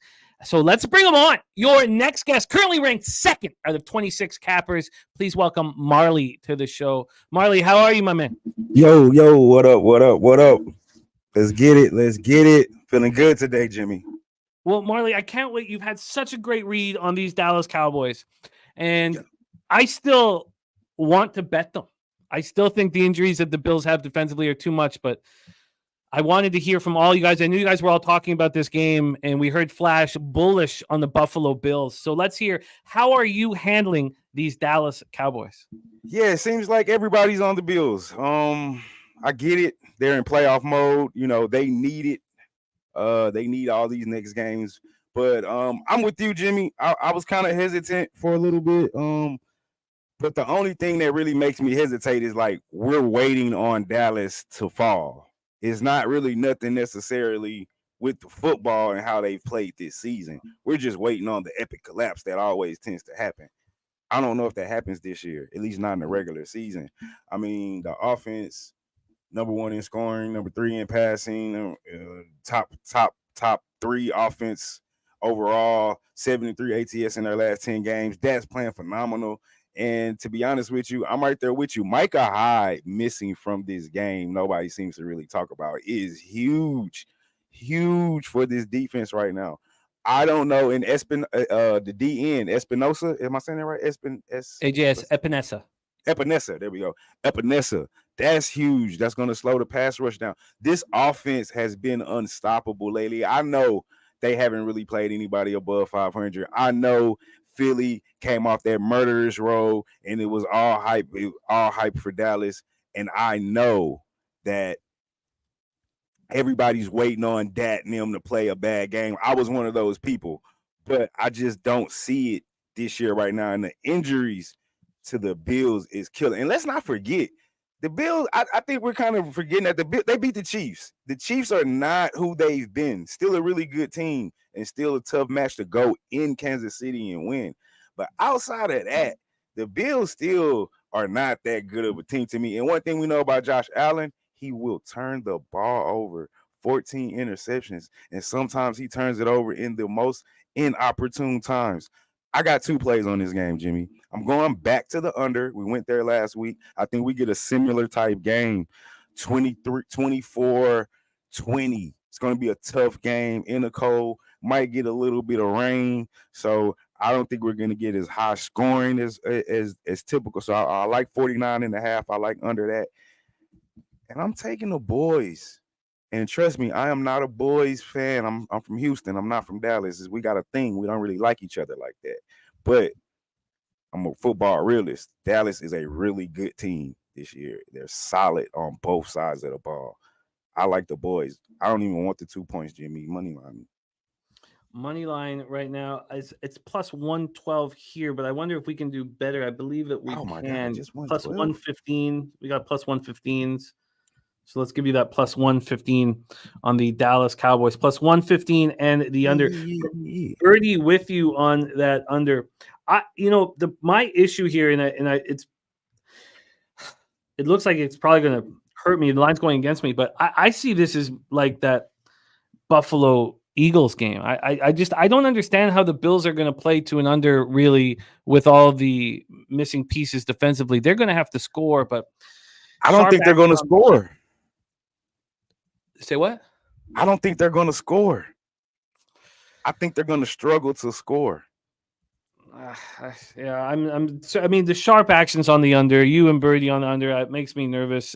Cowboys plus 115. I think that I'm gaining the conviction on the Cowboys here, enough to move on them here. Because again, let's just touch on this one more time here. With this game, we have. Oh, sorry. Let's move over to the 4-star. We have 85% of the cash on the Bills. I like it. And this line's not moving towards the Bills. So that's crazy. I'm ready. 6-1 ATS last 10 games. I'm ready to join you, but we're going up against some tough cappers. Let's move on to the next spot on the board. Kansas City Chiefs, New England Patriots, Gillette Stadium, Foxborough, Massachusetts. We've had this enormous move in the last hour and a half towards the Chiefs and towards the over, making me extremely uncomfortable. Take it away for us here, Marley. Big one for the Chiefs at Gillette Stadium in Foxborough. Yeah, I don't understand the market move. I honestly don't get nervous when the market moves with me or against me, Jimmy, honestly, because I look at it like it's a lot of public plays. Sometimes the public doesn't know what they're doing. So, the line's moving based off where the money is going if it's not based off an injury or something like that. So, Chiefs are a pretty popular team, so to speak. Everybody see New England struggling. There's been talk about Bill Belichick's job security, blah, blah, blah, blah. But I'm with not Flash. It was before Flash. Before Sean Higgs. Sean Higgs. I'm with Higgs, man. We're not gonna overthink this game. We're not gonna throw out a bunch of stats and do all that stuff. This is an underplay here. We're gonna stick with the under. The Pats haven't scored outside of the Pittsburgh game. The Pats haven't scored over 20 points in about 5 weeks. Only 2 touchdowns in 3 of those 5 games. Out of the last 5 games, excuse me. And then New England on the same side. That offense is not what it was. They haven't been scoring outside of the Raiders game. I think they scored 31 points in that game. And then the Miami game a decade ago, they scored 21 points. Before that, they haven't crossed the 20-point threshold. This is going to be a low-scoring game. New England has extra rest. The defense is the side of the ball that's been killing. They haven't given up. They're playing great on defense. I think Patrick Mahomes goes and struggle. I'm not on the 9, but I definitely would lean toward the 9 just because I don't know if the Pats going to score at all. This offense is still terrible. I'm not going to get fooled by what they did in Pittsburgh and Zappy. Maybe it was an aberration. The Chiefs defense is really good. That's what everybody's dropping the ball on. We're always talking about how the offense is not what it was, but the defense is really good. So I like the under here. It said it went up to 39.5. Give me that, please. It did, and the Patriots are now plus 10. Oh yeah. I'll take that 10. You'll take that 10? I take that 10. I got 9.5 on Tuesday. Thought I'd beat this line move. Plus 10 at minus 107 right now for the Patriots over at Pinnacle. Plus 10. That's crazy. Minus I don't agree with the line movement. 107. Let's roll on to the next ball on the board. It is our Sunday nighter, our Sunday night live stream. This is going to give us great fodder for us to talk about here before the game starts. We have a lot of our cappers moving on it. Join us right here. Make sure that you have adult beverages ready to go, and let's get that cash. Yeah. Ravens, Jaguars, Everbank Stadium. Marley, take it away. Yeah. I don't know why my man Flash is hating on the Ravens so hard over here. I do think they're the best team in the AFC, and he said by looking at what the numbers. Well, yeah, that's what else the fuck we're gonna look at but the numbers. We're cappers. That's what we do. So, yeah, I like the Ravens here minus the 3. They're 4-2. I know I saw Doc in the chat. Doc said he doesn't really trust them on the road, but they're 4-2 ATS on the road this year. I don't think the 3 is enough. Honestly, I think this could get out of hand. I know the Jags need it, but I just think the Ravens are just a better team offensively and defensively. They're number 1 scoring team defensively as far as points allowed. Lamar Jackson is quietly, no one's talking about it, but he's really quietly putting together an MVP type season. If you combine his rush TDs with his pass TDs, he's only thrown for 6 interceptions, 60 QBRs. That's good for 10th. They're 7th in total scoring, number 1 in rushing as always. And then the Jags, on the other hand, Trevor Lawrence, I think he's still a little banged up off the ankle. He threw 3 touchdowns last week, but he still threw 3 interceptions. He will still turn the ball over. And that defense, although they were playing kind of great as of late, they're not a good defense, honestly. And I think this could be one of those blowout games for the Ravens. The Jags are 3-4 ATS at the crib. I also like the over. I can't remember one of the other cappers we were listening to earlier. They're on the over as well. This is a double up game for me because I think the Ravens is definitely going to get to the high 20s, maybe even the 30s. But I can definitely see this being like a 20-27 type ball game, 31-24. This is going to be a high scoring game right here. But I just don't think the Jags can keep up with the Ravens, honestly. A different class right here in football. So you have some options here. Do you want the Ravens minus 3.5 at minus 101 or minus 3 at minus 127? Give me the 3. I don't like the hook. Even though I said this could be a blowout, just give me the 3. I don't like the hook. Then from a total scenario here, we're down to 40. Over 40 minus 114 or 40.5 minus 105, 41 at plus 104. Give me that 41 at plus 104. All right, you got it. Over 41 at plus 104 for our guy, Marley. Marley, 15-6. That's what he's done here on the show. 15-6, currently ranked second out of 26 cappers. 15-6 plus 8.79 units. Simply spectacular work here, Marley, my man. I know you got football to coach, but please, can you tell our squad here a little bit about what's going on in the Brothers and Bets channel? And if you want to hang with Brothers and Bets, you come down to San Antonio for Pubapalooza. But Marley, take it away. You got me on the New England. It should have been the under. That's your action. My bad. Oh, no worries. That was my action. Yeah. No. You're in business, buddy. We got you locked. No. Just got off the phone with Coach before we did the show. So y'all check us out tomorrow about 5 p.m.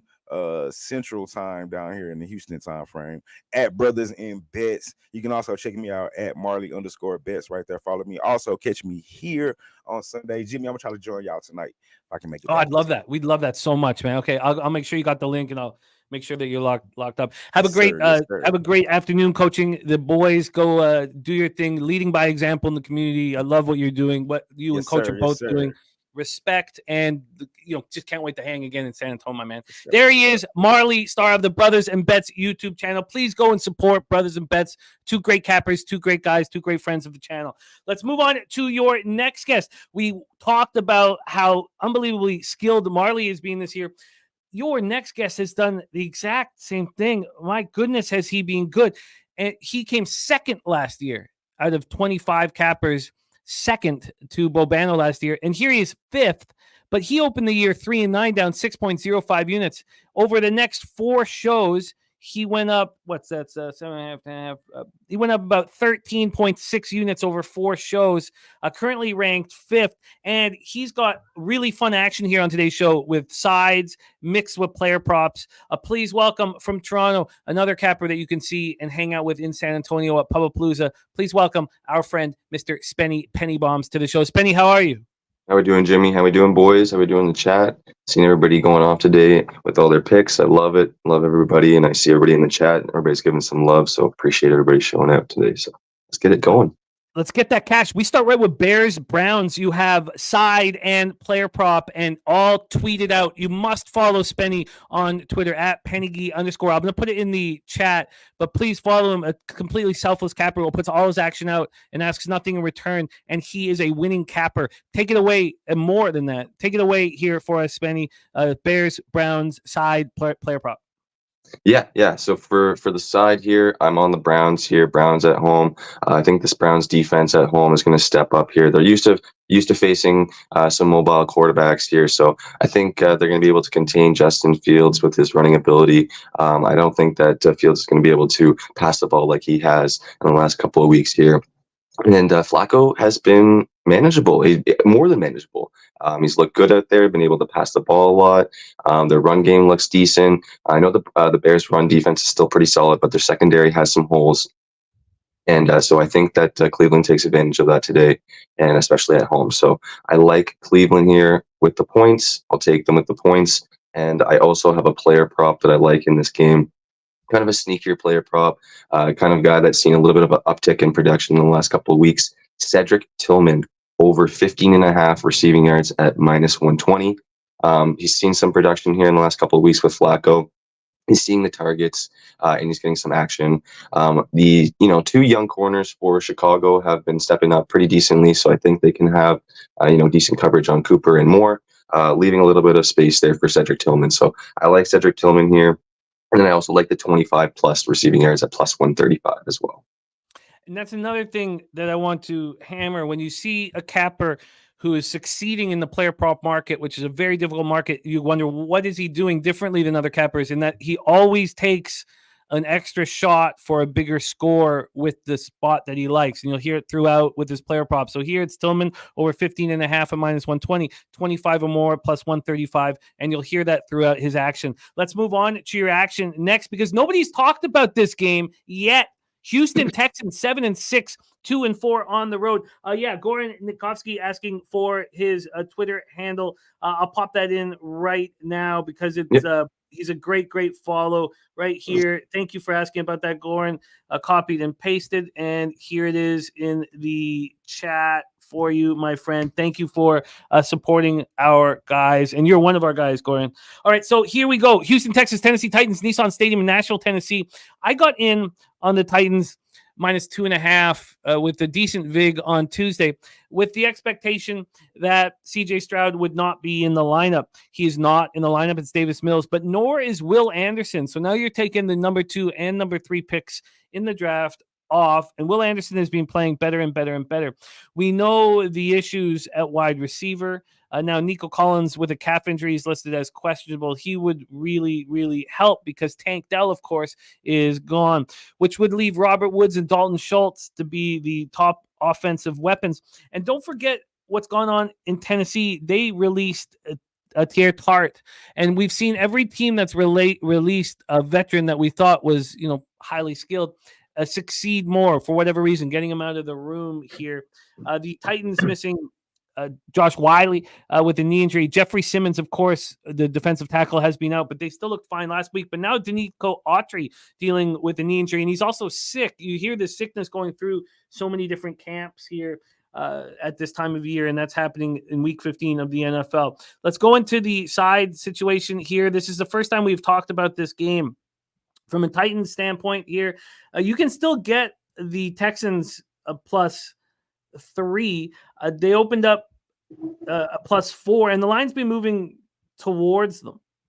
Now, I know that the Titans here are -4 at Pinnacle, but we got on them at -2.5. It says they opened up -4, but we got -2.5 on Tuesday.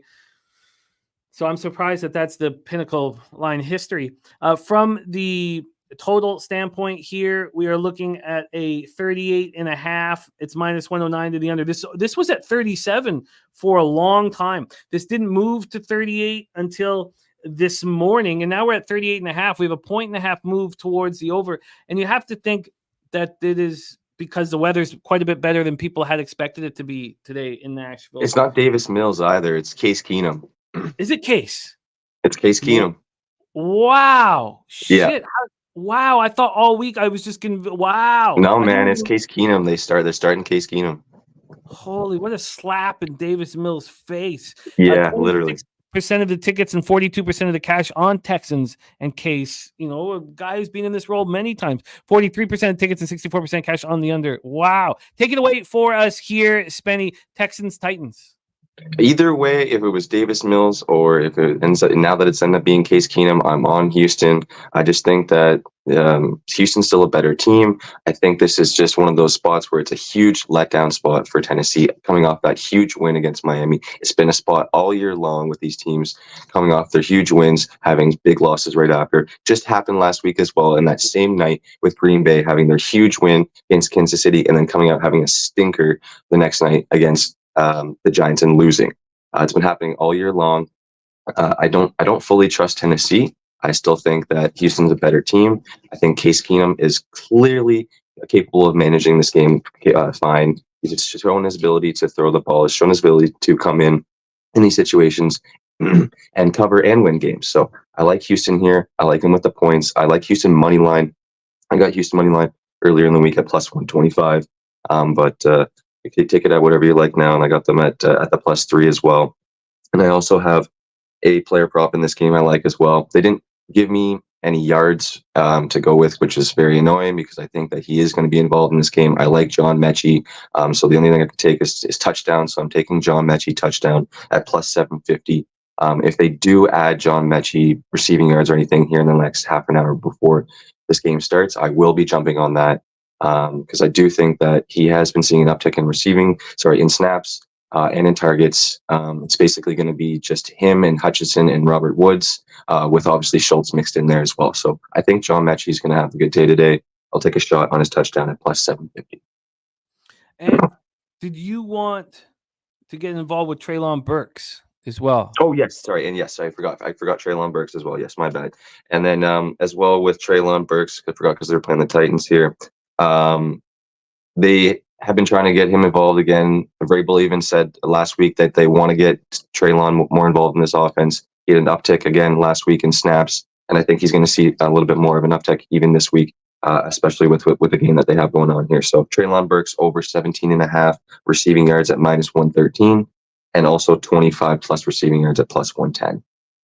It's a very interesting look. Judging by his statistics of late, you wouldn't think that someone would be on him.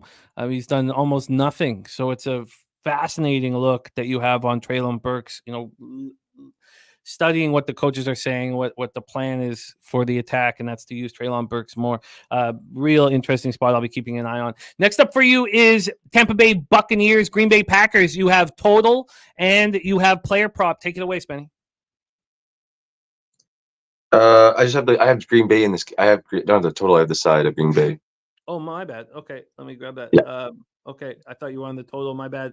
Yeah. I think I just copied and pasted wrong. But take it away. Your plan. It's all good. Yeah. So I like Green Bay here with the points at home. I think this is a bounce back spot for them off that bad loss there against the Giants last week. I just think that Green Bay's a better team. The Bucs have been kind of inconsistent all season long. Their secondary has been awful all year. I think that Love has been, shown his abilities to be able to move the ball around this year. Watson's going to be out. Wicks is questionable at the moment, but I still think that they have the guys to be able to move the ball around here. I don't trust Baker. I've been on the Bucs most of the season all year long. He's been a couple of spots taking advantage for me. But I just think that this is a good spot at home for Green Bay to cover. The spot has been basically in the 3.5 all week long. It hasn't barely moved all week. I just think that this is a spot where Green Bay takes advantage of the secondary here and can be able to move the ball on Tampa Bay and get it done at home. So give me Green Bay with the points, and I also like a player prop with Green Bay here as well. We were talking about Watson being out and obviously Dontavian Wicks possibly being questionable. I'm not sure if he's been ruled out or not yet. But I like Romeo Doubs over 43.5 receiving yards at -110. Saw 6 targets last week. Again, another guy that was seeing production earlier in the year when Watson wasn't there. Love has a decent connection with Romeo Doubs, so I like Doubs receiving yards over 43.5, and I like the 50+ receiving yards at +120 as well. You are locked in with Dubs and the Packers. Final spot on the board is Londo's question. Atlanta Falcons, Carolina Panthers, Bank of America Stadium, Charlotte, North Carolina. Londo says, can the Falcons can the Falcons cover the -3? Anyone on the Falcons? And I'll tell you, obviously, it's the first. We've been fading the Panthers with great success for a while now. It was the first spot that jumped up the board at me. But there's clear, sharp action on the Panthers, and you want to know why? It's because Atlanta is looking like it's going to be down to one of its 5 starting offensive linemen. Right? They lose Matthews and Lindstrom last week. McGarry is out, already listed as out. So at this point, is Drew Dahlman going to play? They're in a really tough situation for them here. So we've seen this line move towards the Carolina Panthers, and Spenny is, backed the Panthers at times this year. So he knows this team very, very well. It's down to a 2.5. Now that 2.5 is juiced towards Atlanta, but it moved off the number 3. And when we look at the cash flow in this game, it's 39% of the tickets and 63% of the cash is on the Carolina Panthers. And that's why it's moved off that 3 to 2.5. Now, Spenny, I know that you just have a player prop, but if you could touch on the side for our man Londo, he's a member and we love him. So take it away, your player prop, and then touch your thoughts on the side for our guy. Londo. Yeah. Like we can touch on the game here. I think this is a spot where Carolina's rush D still hasn't been good all season long. I know that Atlanta's having some problems up front here, but Carolina hasn't been able to show an ability to put any pressure anyway all season long. I think that the Falcons are still going to be able to control the line, still be able to run the ball down the throats of Carolina all day long. They got Bijan, they got Algier. Both of them should be touching the ball at least 10+ times today. I think you take the ball out of Ritter's hands a little bit more, let him not make any more mistakes. I understand that, he's looked a bit better passing the ball, but Drake London also probably saved him from 2 other interceptions last week. So I think you try and take the ball out of Ritter's hands, let him throw less, put the ball into your playmakers' hands running the ball. And I think you get that done today. I think the Falcons can win and cover today, even though it's on the road here. Also the player prop I like today is Bijan. I just that he's getting that production that we thought he should have been getting earlier in the year. He's seeing more rush yards, seeing more snaps. So I like Bijan over 59.5 rush yards -114. I'm also taking his 75+ rush yards at +155.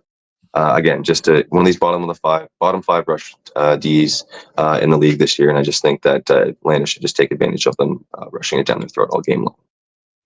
I love it. Absolutely love it, Spenny. Love watching you work. Bijan Robinson over 59.5 rush yards -114, 75 or more at +155. Packers -3, Dubs over 43.5 and 50 or more.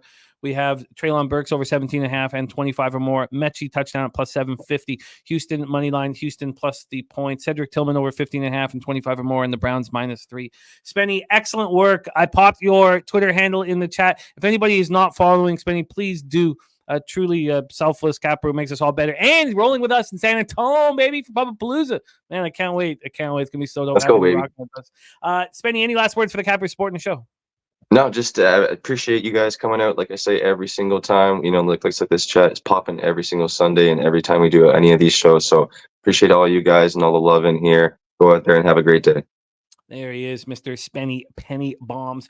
We go from Tirana. We go from the 6 and we head southwest all the way to the sunny skies of Los Angeles, California for your next guest, making his NFL Pub Hub debut right here. Multi-sport capper, and we all watch him succeed in all of these sports, and it's about time we had him here on NFL Pub Hub. I'm excited to watch him rock.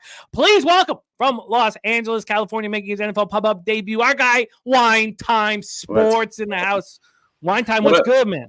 What up, Jimmy? How we doing, brother? Always good to see you. Happy Sunday, man. It's a blessing to be here with you. Talk ball, break these games down. I'm super stoked. So let's get right to it. I know we got another guy still coming on after me, and we got kickoff in 20 minutes. So let's get to it.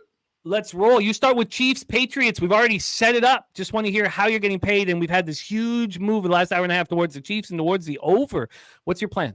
Yeah, Jimmy. So I actually got in on I'm actually on the first half in this one. I got in on Friday at a better number than it was this morning.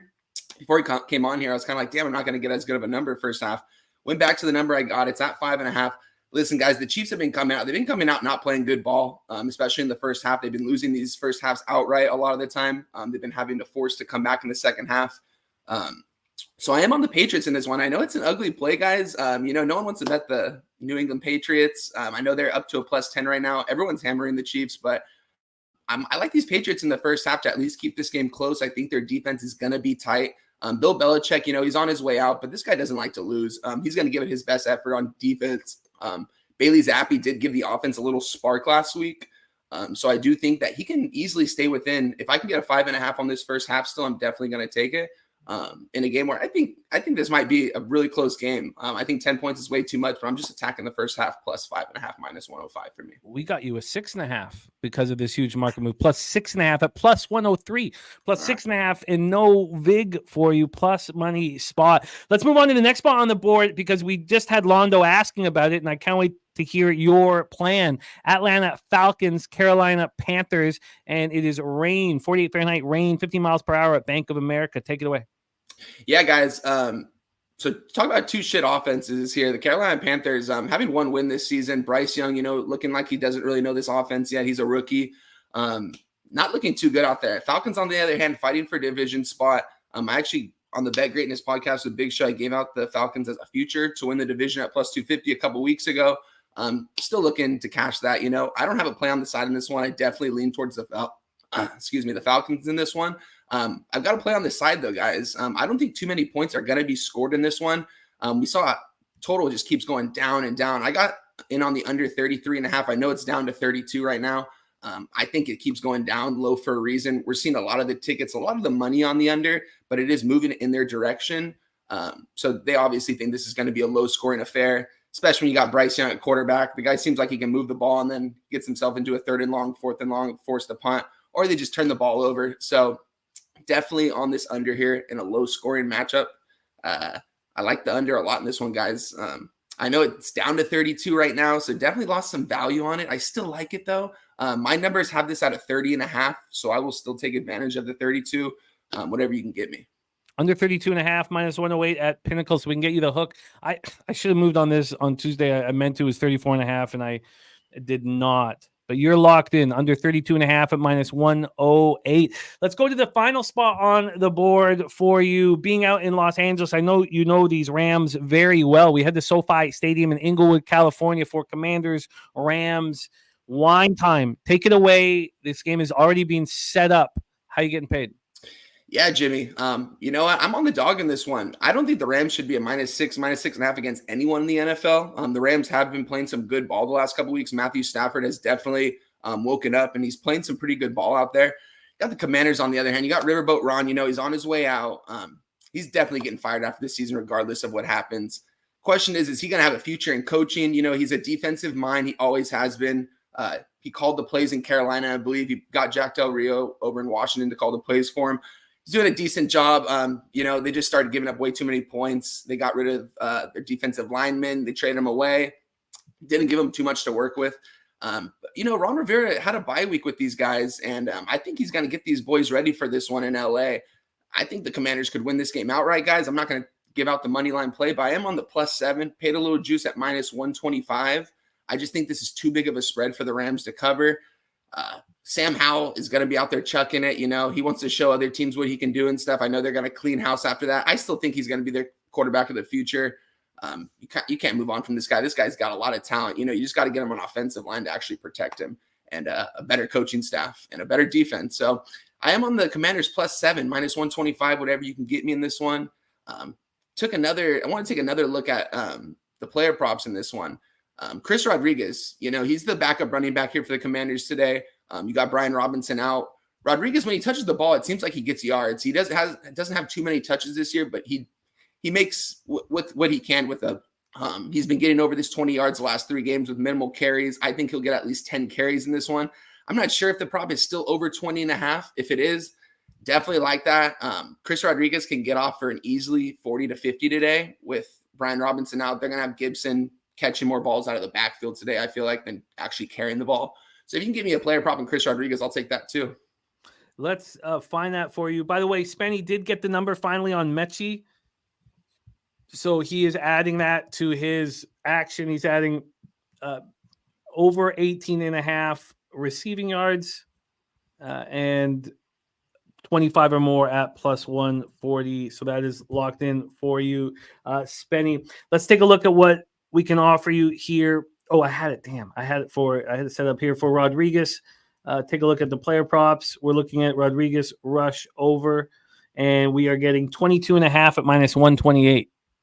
Give me that, Jim. I'll take that. I'll take the Commanders plus the 7, whatever. I know I might have to pay a little juice, but I'll take the 7. Not much, minus 113 over 22 and a half. Rush yards, what was that? 22 and a half minus 128. You are locked in over 22 and a half minus 128. Excellent job, Wine Time. You were rocking it here. We want more of you on the channel, and I know you cap a bunch of different sports, so we would like more of you on the channel, and for sure more of you here on NFL Pub Hub. Please follow our guy Wine Time on X at Wine Time Sports. And I love it. Hopefully you can roll through San Antonio with us. Wine Time would be dope if you could, my man. But thank you for being here. And any last words for the Capper Sport in the show? Yeah, I'll definitely be there this year, guys. I'm so stoked to get down there, meet all you guys, man. See you guys on camera all the time. So it's going to be a blessing to actually meet you guys, be in Southtown 101, looking at these games, everyone drinking and stuff, people being on the live stream. It's going to be a blast. But yeah, guys, give me a follow on Twitter, Wine Time Sports. I'm on Who Bangin' with Big Ragu and DJ Big Boss every Saturday, breaking down the college football. We've been doing that all year. It's been an absolute blast to learn from those guys and cap those games. So I'm on there. Then you'll see me on Nerd Talk with Dave Rogers a couple times a week too. I try to hop on there with him. I'll be on these Thursday live streams with Mike M2 every Thursday. Those have been a blast. So, yeah, you guys will be seeing me around. Appreciate you guys for having me as always. It's a blessing to be here with you guys, and good luck on all your guys' games today. I love it. There he is, Wine Time, coming to us from Los Angeles, California. Let's move on to your next guest, our final guest here on our NFL Pub Hub show. Currently 15-14, down 1.15 units, and we know that he's going to end up in the black this year. Currently ranked 14th out of 26 cappers here on NFL Pub Hub, and he is the host and star of the aforementioned Nerd Talk show every Friday night on the Picks from Dave YouTube channel. Was once in California, in Los Angeles, California, just like our guy Wine Time. Now making his home in Arizona. Please welcome Mr. Dave Rogers to the show. Dave, how are you, my friend? I'm great, Jimmy. How we doing today? Let's get some cash. I'm ready. Let's do exactly that, my friend. And you get started with the New York Jets at Miami Dolphins. And unfortunately, the news about Tyreek came out, and there's been this huge market move towards the Jets. I'm not sure what your plan of action was going to be in this. And I'm hoping that it's not a situation where you got burnt by the announcement. And that happens for you because you always are hitting cleanup and the headlining these shows for us. So take it away. I don't know what your plan is. Take it away. Jets, Dolphins, Dave, spot number 1 for you. I'm not really sure if it hurts or helps. I'm going to think that it actually helps it because I have 3 plays for you guys today, and none of them are sides or game totals. So this one's obvious. Leading into that, this one is a prop. We know that how great McCaffrey's had. He has 17 TDs. Well, there's one guy in the league that's had more, and that's Raheem Mostert. I love Raheem Mostert. I loved him on the Niners. People talk about Waddle and Tyreek Hill about being the fastest guys in the team. This guy might be just as fast, if not faster. He's one of the fastest guys in the league. Used to be the fastest running back, but the guy is getting his due. He's seeing touches. But where I really pull my notes. Hold on a second. There it is. He has 16 rushing touchdowns and 2 passing touchdowns. So not so much in the passing offense. But if you look at the 13 games this season, he's had 10 TDs. So 13 games, 10 TDs. That's crazy. Or 10 games where he had a TD in them. I'm sorry. So 10 of his 13 games, he's had a touchdown in it. And then the past 6 games, he's had a touchdown in 5 of those. Now, with Tyreek Hill out, does that mean that they changed their strategy? Maybe, or maybe they just plug in another guy. But either way, it doesn't matter. I had this last night. I don't know where it is now. Plus 105. It's Raheem Mostert anytime TD. Raheem Mostert, anytime TD. I will take a look, but right now we'll put in that at plus 105 for Mostert, who is having a hell of a season. Sure is taking the pressure off of the H-hand injury. Let's move on to the next spot on your board, and we head to Cleveland Brown Stadium in Cleveland, Ohio. This game has been discussed a few times here, but I know you're looking at it from a different angle. So why don't you take it away for us here, Dave? We're in Cleveland, Ohio for this one. Yeah, Jerome Ford, since kind of taking over his lead back duties or getting his shot to shine, he's been really a decent part of the passing game. His first game, he had 15 carries with no passing attempts, but since then, he's averaged 4 targets a game and 3 receptions a game, and averages almost 20 yards per game. And I'm looking at the receiving prop last night was 17.5. I liked it, but will push me over the edges. The Bears give up the most yards to running backs in the entire league this year, 742. So you have a guy that is getting his in the passing game coming out of the backfield against a team that gives up a lot of yards out of the backfield, and it's only 17.5 when he averages around 20. Jerome Ford reception yards, 17.5 minus 114 is what I got. 17.5 reception yards for Jerome Ford over 17.5. And what was the juice there? Sorry. 14 minus 114. 114. You are locked in on Jerome Ford. You close out your action today with our San Francisco 49ers in action at the Arizona Cardinals. I did move on the Cardinals plus 13.5. I also moved on the under 48, which is going against me and makes me very uncomfortable. Now the look on the Cardinals is working for me. Eric Armstead and Javon Hargrave being out for me was just a kind of a message that they want to beat the Ravens next week badly, and they know that they're going to beat the Cardinals here. We'll see how this bangs out for me. How are you handling our 49ers in this one? Yeah, this is a game I took in the contest. I don't necessarily bet all my bet. This week I complain about this every week, but I think they're just getting sharp. This week is the stinkiest week in the NFL. I'm not. That's why I had to kind of dive deep into props. I get into props, but I'm no Spenny. I'm not that guy. Usually I can find places.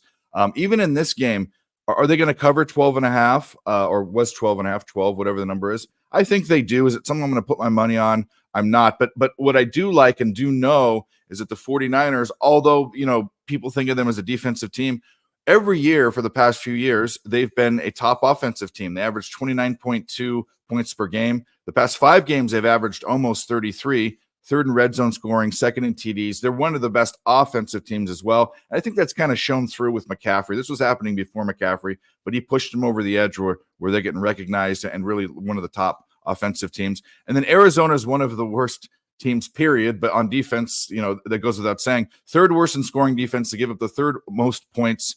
And they're particularly bad against the rush. Second worst in opponents' rushing yards per game. Second worst in opponents' rushes per game. Third worst in yards per game. Fifth worst in TDs given up to the rush. And then just fifth worst in general for opponents' TD. Arizona's defense stinks. San Francisco's team can score. Team totals at 30.5, and they've been averaging almost 33 the past 5 games. I'm on San Francisco's team total, 30.5. Team total over 30.5, available right now at minus 120 over at Pinnacle.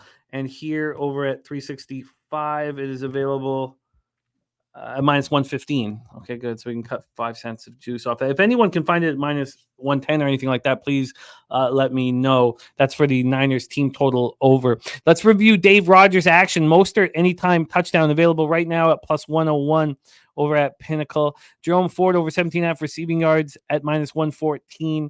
And then the 49ers team total over 30.5 at minus 115 right here, right now. Gagnon, by the way, grabbing Mostert over 63.5 yards as well. Jesse Nunez moving on. Cole Kmet over 35.5. There's Robert Martin in the house. Nice to see you.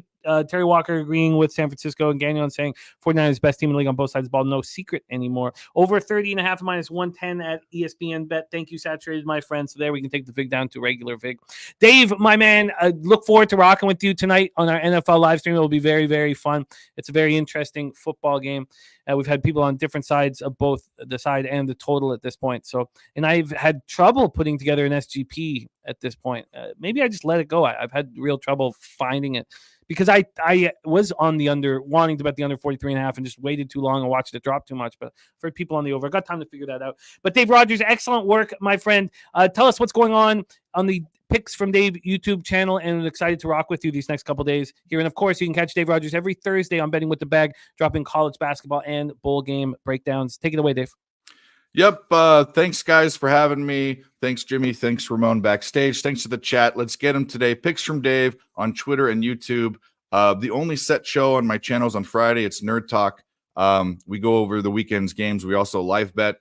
We stream sometimes on Wednesdays. We stream sometimes on Saturdays, but that's the set day. And then these are set days, Sunday and Monday, the live streams with Jimmy, Thursday with Mike, and then Thursday betting with the bag during the day. Love everyone. Best of luck. Let's go get that cash. We'll see you soon. There he is, Dave Rogers here in the house. Von Post said going to be 50-mile-per-hour wind tonight for the Ravens game. I have that the wind dies down. So right now I have the wind at 20 mile per hour. Then at 3 p.m. I have 23 mile per hour winds. Then it starts dying down. 18 mile per hour at 6 p.m. and then 16 mile per hour at 9 p.m. and it keeps dying down throughout the night. 13 miles per hour at midnight. So I have it a little different, Von Polo, for my information. And also it's going to stop raining as well. That was a part of the cap early in the week, was about how it's going to be raining again. Now we'll see as it gets closer, but at this point, it's going to stop raining stop raining soon. It should stop raining in like maybe a half hour or an hour. There's only a 10% chance of precipitation at 3. There's a 0% chance of precipitation at 6. So that was a big part of my cap too, was what the hell the weather was going to be.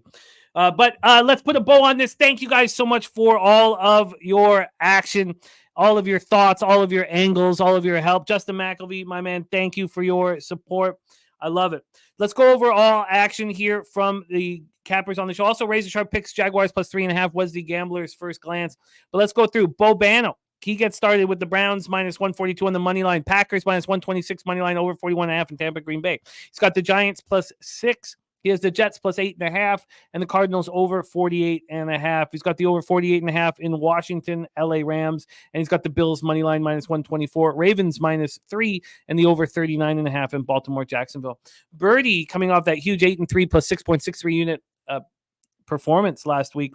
He's on the Bears Browns over 37 at minus 106, Jets plus 8 at minus 110, Jets money line plus 315. It was right when the announcement was happening and the lines were changing. Bucks Packers under 42 and the Bucks plus 4, Washington plus 6.5 at even money, Cardinals plus 12 at minus 105, Ravens Jags over 42 at plus 116. Mr. Sean Higgs gave us the Atlanta Carolina first half under 16.5. He gave us the Browns minus 2.5, the Chiefs under 40, and the Patriots plus 10. And then he's all over this Rams game. Rams first half minus 3.5. Rams first half team total over 13.5. Rams team total over 27.5. Rams Commanders over 48 for Sean Higgs. Heavily invested in that one. And then Jaguars plus 3.5 at minus 108 for Sean Higgs. Again, that's the gambler's first glance from Razor as well. Our man Flash joined us from Costa Rica. He's on Bills first half minus 0.5 plus 103. Full game minus 102. He had the full game minus 2 at minus 102. He had the option of taking the money line minus 117 first half minus 125 full game, but he's bullish. And I think I'm going to be on the other side of it. I've got a few hours to make that decision. I'm not adding anything to my card on the 1 p.m. slate. Jaguars money line and the over 41 as well for our guy Flash Gordon. Marley is currently ranked second out of 26. I really respect the man's cap. I mean, all these guys, and you guys in the chat, this is a great squad. He's on Dallas Buffalo under 49.5. He's also on the Cowboys money line at plus 115, which I imagine will give me the conviction to roll with him on the Cowboys, because I think the Chiefs are a good football team. That's it, just good.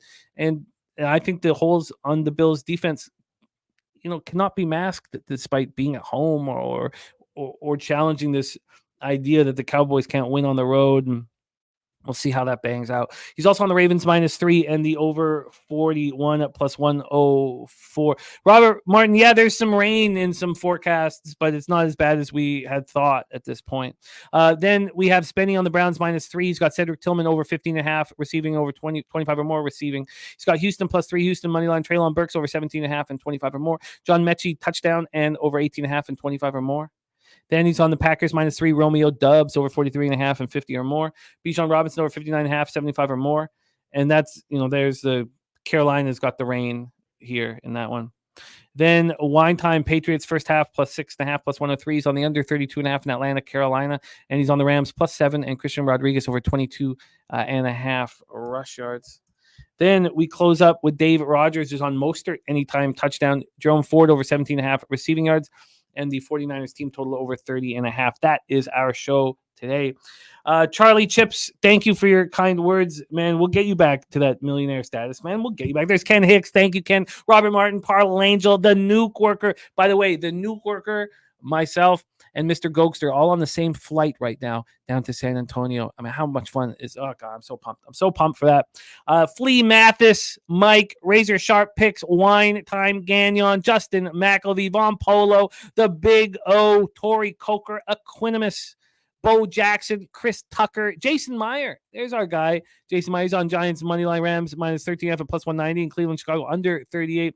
That's our guy, Jason Meyer, El Dorado Custodian, who we got to hang out with last year at Pub-a-Palooza.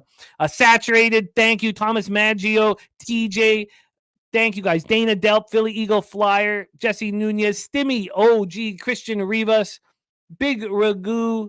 Thank you all. I wish I could give you guys all a thank you. Sneak Peek Leaks, all of you guys, thank you for all of your support here. Now we have kickoff, and we have our Red Zone show hosted by Big Show Picks and Sharpie. So please head over there and go out there and get that cash. Big thank you to our producer here and the backbone of our operation here at Pub Sports Radio, Jose Bouquet. Thank you, Jose, for all your hard work consistently day after day after day, always delivering. Thank you. And let's go out there and get that cash. Week 15 awaits. Thank you, guys. See you guys tonight. See you tonight on our big NFL live stream. I can't wait for it. But now let's go out there and look these man. Let's it. Hey, those bookmakers.